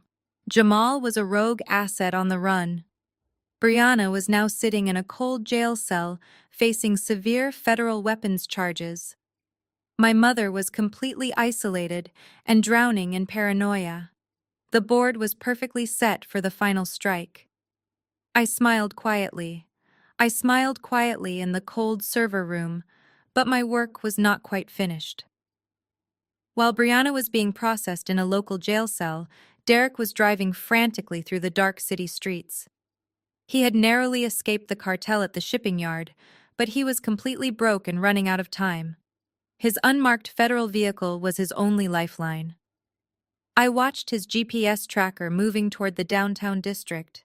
He was heading straight for the regional FBI field office. He was desperate enough to try and access his secure locker, hoping to grab emergency operational funds or his service weapons. It was a foolish, panicked move. I had already sent the fabricated wire transfer receipt, linking his federal badge number directly to a known terrorist financier. Homeland Security does not wait for morning coffee to act on a high-priority terrorism tip. I switched my monitor to the exterior security cameras of the federal building. I had piggybacked on their external feed months ago during a routine penetration test. Derek parked his sedan 2 blocks away, keeping to the shadows. He pulled his jacket collar up against the freezing wind and walked briskly to the secure rear employee entrance. He looked over his shoulder, his eyes wide with paranoia. He pulled his federal identification badge from his belt and swiped it against the magnetic reader next to the heavy reinforced door. The scanner beeped a harsh, flat tone. The light above the handle flashed red. Access denied. Derek frowned, assuming it was a simple system error. He aggressively swiped the badge a second time. Red light. He punched his secure personal identification number into the keypad. The small digital screen blinked with a terrifying message. Credential revoked. Please contact the Office of Professional Responsibility immediately. He stumbled backward as if the door had physically struck him. The reality of his situation crashed over him like a tidal wave. He was no longer an active agent. He was a suspect. He retreated into the dark alley adjacent to the building, pulling out his burner phone with trembling hands. He quickly opened his secure banking application, trying to access the offshore accounts he used to hide his bribe money. The loading circle spun for a few seconds before a stark white warning filled the screen. All assets frozen under federal review. My digital trap had snapped shut with flawless precision. Homeland Security and the FBI Internal Affairs Division were already tearing his entire life apart. He was officially a man without a country, without a badge, and without a single dollar to his name. And he knew the cartel was actively hunting him down. Derek looked at his unmarked federal sedan parked down the street. He realized with a sudden jolt of terror that the vehicle was equipped with an internal federal tracking system. If Internal Affairs had revoked his badge, they were definitely tracking his car. He could not go back to it. He was stranded in the freezing alley. He sprinted down the block, moving away from the federal building. Outside a small 24-hour diner, a tired delivery driver had left his compact car idling at the curb while he ran inside to grab a food order. Derek did not hesitate. The desperate law enforcement officer had officially crossed the line into common criminality. He yanked the driver's side door open, slid behind the wheel, and slammed the car into gear. He sped away from the curb just as the delivery driver ran out of the diner shouting. Sitting in my server room, I tracked the stolen vehicle through the city traffic cameras. I knew exactly where he was going. He had absolutely nowhere else to run. During our marriage, I had discovered a hollow space beneath the hardwood floorboards in his home office. He thought it was his ultimate secret stash. He kept 2 fake passports, a prepaid satellite phone, and $50,000 in vacuum-sealed cash hidden there for absolute emergencies. He was driving back to our suburban mansion, the very house where he had ordered my murder just 48 hours ago. He was going back to the scene of the crime to grab his escape fund before fleeing the country forever. I calmly packed my laptop into my tactical bag for the final time. The isolated server room had served its purpose. The digital phase of my revenge was completely finished. It was time for the physical confrontation. I walked out to my own stolen sedan and started the engine. The countdown timer for the massive evidence dump to the FBI director was ticking down to its final hours, but I was going to beat the clock. I was going to meet my husband at home to personally deliver his final audit. I parked the stolen sedan 2 blocks away from my own house, letting the engine die quietly in the dark. The sprawling suburban mansion looked peaceful from the outside, a stark contrast to the nightmare it had become. I slipped through the backyard using hedges for cover and approached the side entrance. I heard the squeal of tires. The stolen delivery car Derek had taken swerved recklessly into the driveway. He jumped out, leaving the driver door wide open, and sprinted toward the front door. He fumbled with his keys, throwing his body weight against the heavy wood to get inside. I quietly unlocked the side door and stepped into the dark laundry room. I did not turn on any lights. I moved silently down the hallway, stopping just outside the open door of the home office. Inside, Derek was frantically tearing the expensive Persian rug away from the center of the room. He dropped to his knees, his fingernails clawing at the wooden floorboards to reveal the brass dial of his hidden safe. He was completely out of breath, muttering panicked curses to himself. Before he could finish inputting the combination, the front door violently slammed open again. The sharp clicking of heels echoed through the foyer. My mother Martha marched straight into the house. Right behind her was Brianna. My sister looked absolutely terrible. She was still wearing her silk pajamas, but they were wrinkled and stained with dirt from her arrest. Martha had clearly just bailed her out of the county jail using whatever emergency funds she had left. Brianna was trembling with a mixture of profound trauma and boiling rage. They stormed directly into the home office, catching Derek right as the heavy metal door of the floor safe clicked open. "Do not even think about running away," Martha screamed, pointing a trembling finger at him. "My daughter was just humiliated and thrown into a concrete cell because of the illegal weapons you brought into her home. You owe us that cash, Derek." Derek grabbed the thick stacks of vacuum-sealed $100 bills from the dark hole, clutching the $50,000 against his chest like a lifeline. He scrambled to his feet, his eyes wild and sunken. "I do not owe you anything," he yelled back, his voice cracking under the immense pressure. "The Federal Bureau just revoked my badge. They froze every single account I have. This cash is my only way out of the country. The cartel is coming to kill me tonight." As the word cartel left his mouth, a heavy, dragging footstep echoed from the hallway right behind me. I pressed my back tightly against the wall, slipping into the deep shadows of the adjoining dining room. Jamal limped past me, completely ignoring my presence in the dark. His tactical vest was scorched and torn from the explosion at the shipping yard. His left arm hung limply at his side, dripping blood onto my expensive hardwood floors. He stepped into the open doorway of the home office, raising his pistol with his good hand and pointing it squarely at his face. "Put the cash on the desk, Derek." Jamal growled, his voice a dangerous rasp. "You set me up to die on that pier. You owe the cartel $10 million, and you thought you could offer them my life to balance your ledger. I am taking that cash, and I am taking your emergency passports." Brianna shrieked loudly, seeing her own husband covered in thick blood and pointing a gun at Derek. Jamal put the gun down. She cried hysterically. "The police raided our house. They found the armory. I am facing federal weapons charges. We need that money for a defense attorney." Jamal did not even look at his wife. He kept his cold gaze locked on Derek. "There is no defense attorney, Brianna," he said coldly. "The federal government has our offshore routing numbers. We are completely ruined. I am leaving the country tonight, and anyone who tries to stop me is catching a bullet." Martha grabbed a heavy bronze bookend from the nearest shelf, holding it up like a primitive weapon. "We risked everything for this family," she shrieked, her greedy facade fully shattering into absolute madness. "I will not let you take what rightfully belongs to us." The four of them stood in a tight circle in the center of the ruined office. A corrupt federal agent, a bloodied mercenary, a greedy sister, and a desperate mother. They were a pack of starving vultures circling a miserable, inadequate pile of cash, violently ready to tear each other apart for the scraps. None of them realized the small amount of money in that safe could never save them from the massive federal storm I had just summoned. None of them realized the small amount of money in that safe could never save them from the massive federal storm I had just summoned.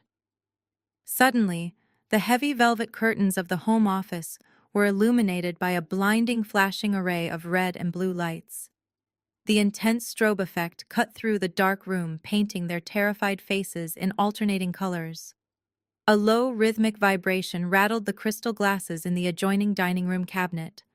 It was the distinct heavy rumble of multiple armored diesel engines surrounding the property. Jamal reacted first. His survival instincts kicked in, overriding his immediate greed.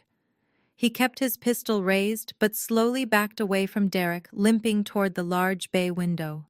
He used the barrel of his gun to pull back the edge of the curtain just an inch. He looked out onto the manicured front lawn, and his breath caught in his throat. "They brought the cavalry," Jamal whispered, his voice trembling for the first time since I had known him. "It is the hostage rescue team. They have armored breaching vehicles on the lawn and snipers positioned on the neighboring roofs. We are completely boxed in."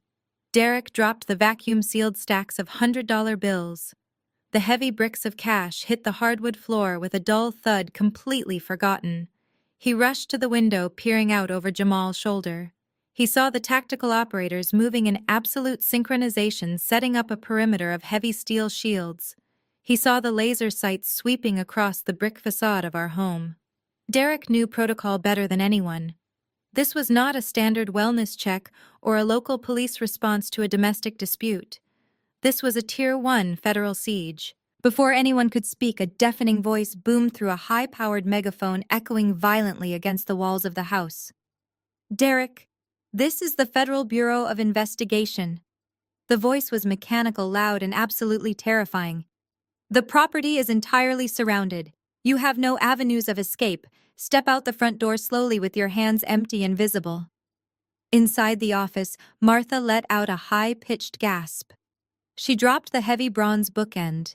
It crashed onto the floorboards, narrowly missing her expensive shoes. She grabbed Brianna's arm, pulling her daughter close. "Tell them we are hostages!" Martha hissed frantically to Brianna. "Tell them he held us here against our will!" The megaphone boomed again, cutting off her pathetic plotting. "We are executing a federal red notice. We have active warrants for your immediate arrest on charges of high treason, espionage, and violations of the Racketeer Influenced and Corrupt Organizations Act. Surrender immediately." The sheer weight of those words slammed into the room like a physical shockwave. Treason, espionage, RICO. These were not the charges of a botched robbery or a simple domestic murder. These were the darkest, most heavily penalized crimes in the American judicial system. Jamal spun around, his eyes wide with absolute horror. He aimed his gun directly at Derek, face his hand shaking violently. "Treason." Jamal roared over the sound of a helicopter chopping through the sky above. "You sold state secrets to foreign buyers. You dragged me into an international terrorism investigation. I am going to end you right here." Derek backed up until his spine hit the mahogany bookshelf. He held his hands up defensively, his face drained of all color. "No, no, listen to me, Jamal. I swear to you, I only took money from the cartel. I never sold intelligence. She framed me. Allison framed me. She must have manipulated my digital files.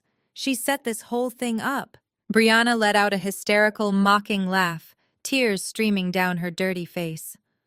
"Allison, you are blaming Allison for international terrorism. She is an accountant, Derek. She looks at spreadsheets all day. She does not know how to forge espionage documents. You lied to us about the $12 million you lied about the cartel, and now we find out you are a traitor to the country." Martha fell to her knees, staring at the flashing lights reflecting on the polished floor. "I am going to die in federal prison," she sobbed loudly. "I just wanted my fair share. I did not want to be a terrorist." The megaphone shattered their argument with a final, chilling ultimatum. "You have exactly 3 minutes to open the front door and exit the structure.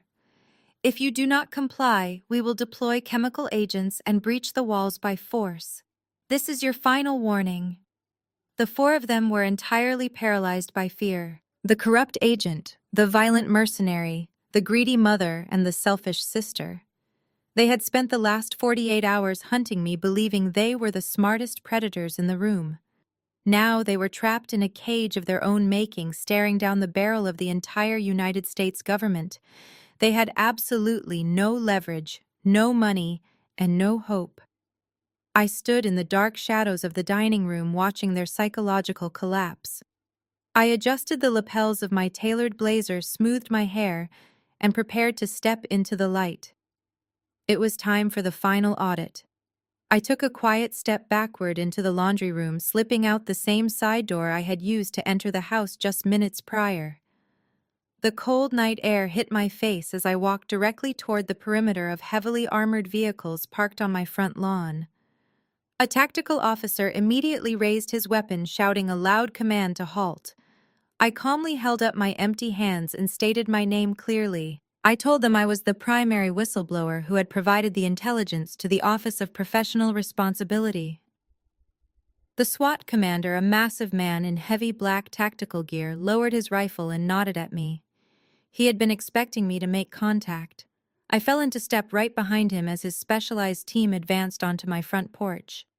Inside the house, the 3-minute deadline had officially expired. The tactical breaching unit placed a heavy hydraulic ram against the solid wood of my custom front door. With a deafening crack that echoed violently down the quiet suburban street, the door was forced open, splintering completely off its reinforced steel hinges. The SWAT commander stepped over the threshold, his assault rifle raised, scanning the home office. A dozen heavily armored operators flooded into the grand foyer, sweeping the perimeter with blinding tactical lights. And right behind the commander, stepping calmly over the shattered wood of my front door, was me. I was not the terrified, hysterical wife they had expected to find crying in the dusty attic 48 hours ago. I was dressed immaculately in a sharp-tailored white business suit. My hair was perfectly styled. There was not a single speck of dust or dirt on my clothing. I looked exactly like a senior forensic accountant arriving to finalize a hostile corporate liquidation. The reaction inside the home office was instantaneous and completely silent. The family froze in absolute shock. They stared at me as if I had just clawed my way out of a grave. Derek dropped his jaw, his eyes bulging out of his head. He blinked rapidly, entirely, unable to process the physical reality of my presence. He had spent the last 2 days believing I was a desperate fugitive hiding in the shadows. He never imagined I would walk through his front door escorted by a federal tactical team. "Drop the weapon right now," the SWAT commander roared, aiming his green laser sight directly at Jamal's chest. Jamal did not hesitate for a fraction of a second. He knew the absolute lethal force of a federal hostage rescue team. He opened his hand and let his heavy pistol clatter onto the hardwood floor. He slowly raised his good arm and then his bloody arm lacing his fingers behind his head. He stared at me, his dark eyes filled with a mixture of profound terror and absolute realization.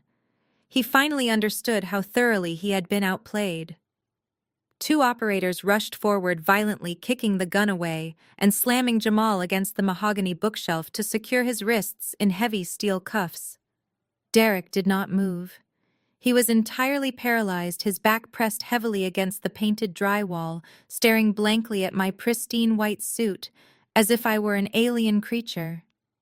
Martha and Brianna were huddled together on the floor near the shattered safe. My mother reached a trembling hand out toward me, her mouth opening and closing like a suffocating fish. "Allison," Martha whispered, her voice cracking with fake relief. "Oh my God, Allison. You are alive. We thought Derek had killed you. We were trying to stop him." I did not smile. I did not show a single ounce of familial warmth. I walked slowly into the center of the ruined home office, the crunch of broken glass and splintered wood echoing under my designer heels. I looked down at the $50,000 scattered across the floor, and then I looked directly into my mother's terrified eyes. "Save the performance, Martha," I said, my voice cold and loud enough for every federal agent in the room to hear. "I listened to your entire conversation at the country club. I listened to your screaming match in this exact room yesterday afternoon. I know you demanded $3 million in hush money. I know you and Brianna willingly aided a federal agent in a conspiracy to cover up my murder. Your performance as a grieving mother is officially canceled forever." Brianna let out a loud, hysterical sob, burying her face in her dirty hands. She knew the game was entirely over. They all knew it. The federal agents began moving aggressively through the room, securing the evidence and reading Miranda rights in sharp, clinical tones. But the true punishment was not the cold steel handcuffs or the heavy tactical rifles pointed directly at their chests. The true punishment was the absolute clarity of their devastating defeat. I had resurrected myself from their betrayal, completely unharmed, holding all the power and fully ready to deliver the final, crushing blow. I stood in the center of the shattered room, the red and blue police lights still flashing violently through the windows. The SWAT commander signaled his men to hold their positions, allowing me the floor. Derek remained pinned against the wall, his chest heaving, his eyes darting between me and the heavily armed federal agents. I reached into the pocket of my white blazer and pulled out a small encrypted silver USB drive. I held it up between my thumb and index finger so everyone could see it clearly. "This is your entire life, Derek," I said, my voice steady and completely devoid of emotion. "Every single corrupted file, every offshore wire transfer, and every piece of audio from the last 48 hours is on this drive. I sent a duplicate to the director of the Office of Professional Responsibility, but I kept the original just to show you. You thought you could outsmart a forensic accountant with a staged home invasion. Instead, you handed me the exact tools I needed to legally annihilate you." Derek shook his head frantically. "You cannot do this to me, Allison. I am your husband. I made a mistake with the cartel, but I never committed treason. You know I did not do that." I stepped closer to him, my heels clicking sharply against the floorboards. You committed conspiracy to commit first-degree murder, I corrected him coldly. You hired your brother-in-law to shoot me in our attic. That alone carries a mandatory life sentence. But I knew internal affairs might offer you a quiet plea deal to avoid a public scandal, so I audited your cartel payments. I rerouted the digital signatures of your Cyprus shell companies to match accounts sanctioned by the United States Treasury for funding global terrorism. I took the highly classified operational reports you carelessly brought home and embedded them into the transaction metadata. The federal government does not see a corrupt agent with a gambling debt. They see an active traitor selling American intelligence to foreign terrorists. That is federal treason, Derek.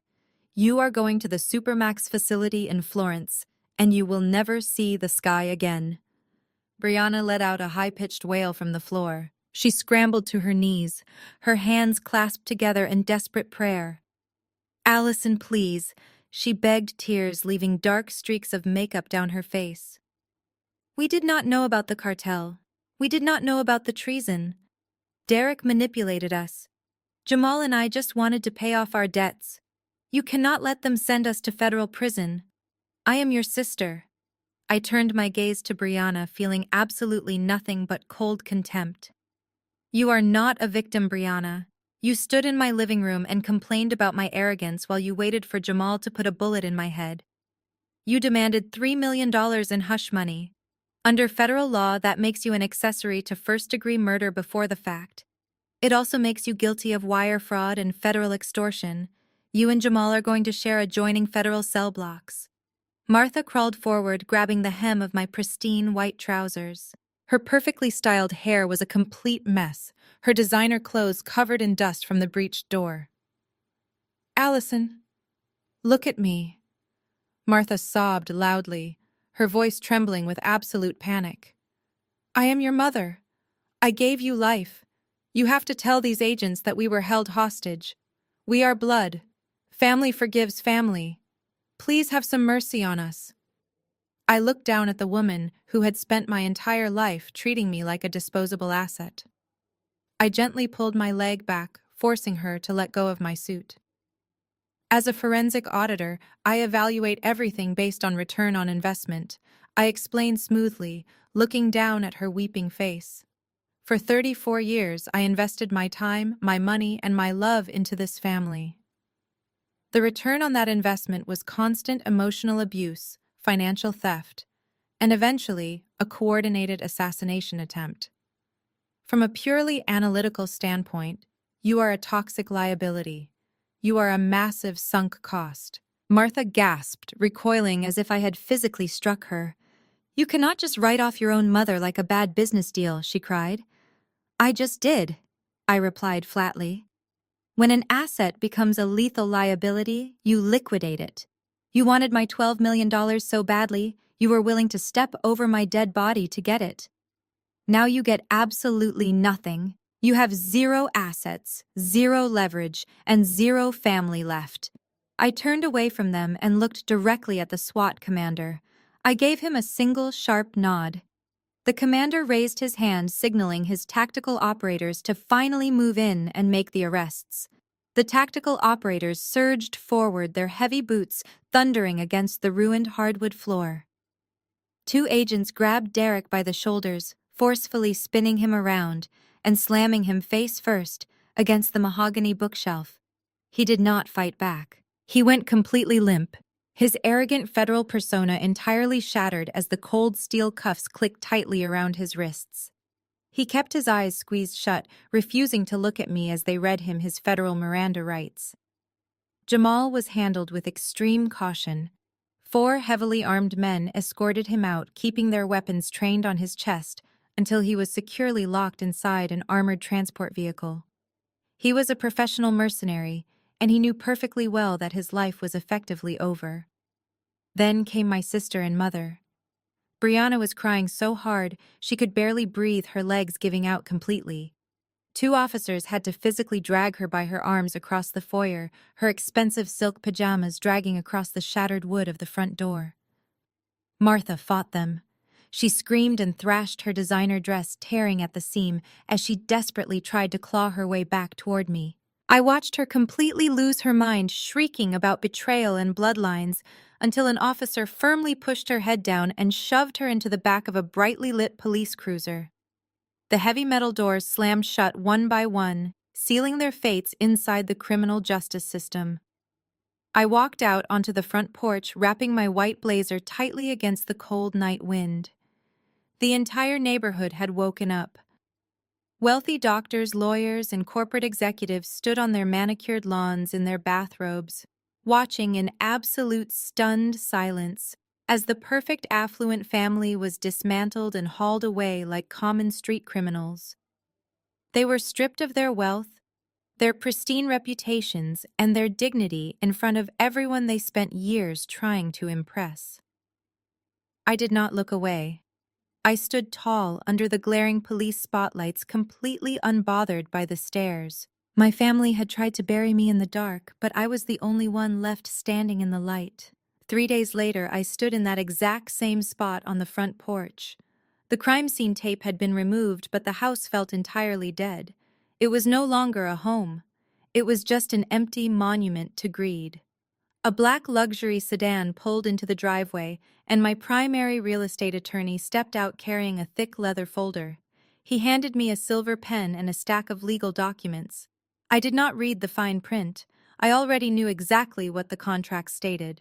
I was selling the $3 million property to a commercial demolition firm for a fraction of its market value. I signed my name on the final line, executing the immediate transfer of the deed. "Tear it all down to the foundation," I told the attorney, handing him the paperwork. "Leave absolutely nothing behind. I want it completely erased." I watched the heavy yellow bulldozers already idling at the edge of the street, waiting for my final authorization. I turned my back on the massive custom-built home and walked to my waiting car without shedding a single tear. By the time the first wrecking ball smashed through the master bedroom window, I was 30,000 feet in the air. I settled into my plush leather seat in the first-class cabin of a direct flight to Zurich, Switzerland. The cabin was whisper quiet, a beautiful contrast to the deafening sirens and screaming that had defined my last week. A smiling flight attendant approached quietly and handed me a crystal flute of vintage champagne. I thanked her and took a slow, satisfying sip. The crisp liquid burned pleasantly down my throat. I pulled my phone from my purse and connected to the secure satellite network. I opened my encrypted banking application and scanned my fingerprint. The screen glowed bright green, displaying the full $12 million balance, sitting safely in an untouchable offshore account. My husband, my sister, and my mother were currently sitting in cold federal holding cells, facing decades behind bars, while I was traveling the world with my entire fortune perfectly intact. I locked the screen, closed my eyes, and took a deep breath of the recycled cabin air. It tasted like pure, unadulterated freedom. Have you ever had to completely destroy your past to build a safe future? Have you ever cut ties with toxic family members who only valued you for what they could take from you? Let me know your story in the comments below. If this journey resonated with you, please hit the like button and subscribe to hear more authentic stories of survival, justice, and revenge. Remember, you never have to tolerate abuse just because it comes from blood. Sometimes the most beautiful life begins the exact moment you finally choose to walk away. The chilling story of Allison's survival serves as a powerful testament to a harsh but necessary truth. Sharing a bloodline or a marriage certificate does not automatically guarantee love, loyalty, or safety. Often the most dangerous betrayals come from those who sleep under the same roof. Allison's harrowing journey exposes the dangerous illusion that we must infinitely forgive family members simply because they are family. Her mother, sister, and husband used the guise of familial bonds to mask their deep-seated greed and entitlement. Society frequently pressures individuals to sweep toxic behaviors under the rug, urging reconciliation in the name of keeping the family together. However, Allison's analytical approach, viewing her abusive relatives as liabilities and sunk costs, strips away this societal guilt. It reminds us that toxicity is toxicity, regardless of who is inflicting it. The profound lesson here is that true empowerment is born from radical self-preservation. When people repeatedly demonstrate that they view you as a resource rather than a human being, you owe them absolutely nothing. Allison's ultimate victory was not just in legally dismantling her attackers. It was found in her complete emotional detachment. She realized that her safety, her sanity, and her future were worth infinitely more than seeking validation from people incapable of giving it. Walking away from an abusive environment is never a failure. It is an act of profound courage and self-respect. We must learn to recognize when a relationship has become a threat to our well-being and find the strength to sever those ties completely. Rebuilding a life on your own terms is the ultimate revenge against those who tried to break you. Evaluate the relationships in your own life today and have the courage to set the boundaries you need to protect your peace.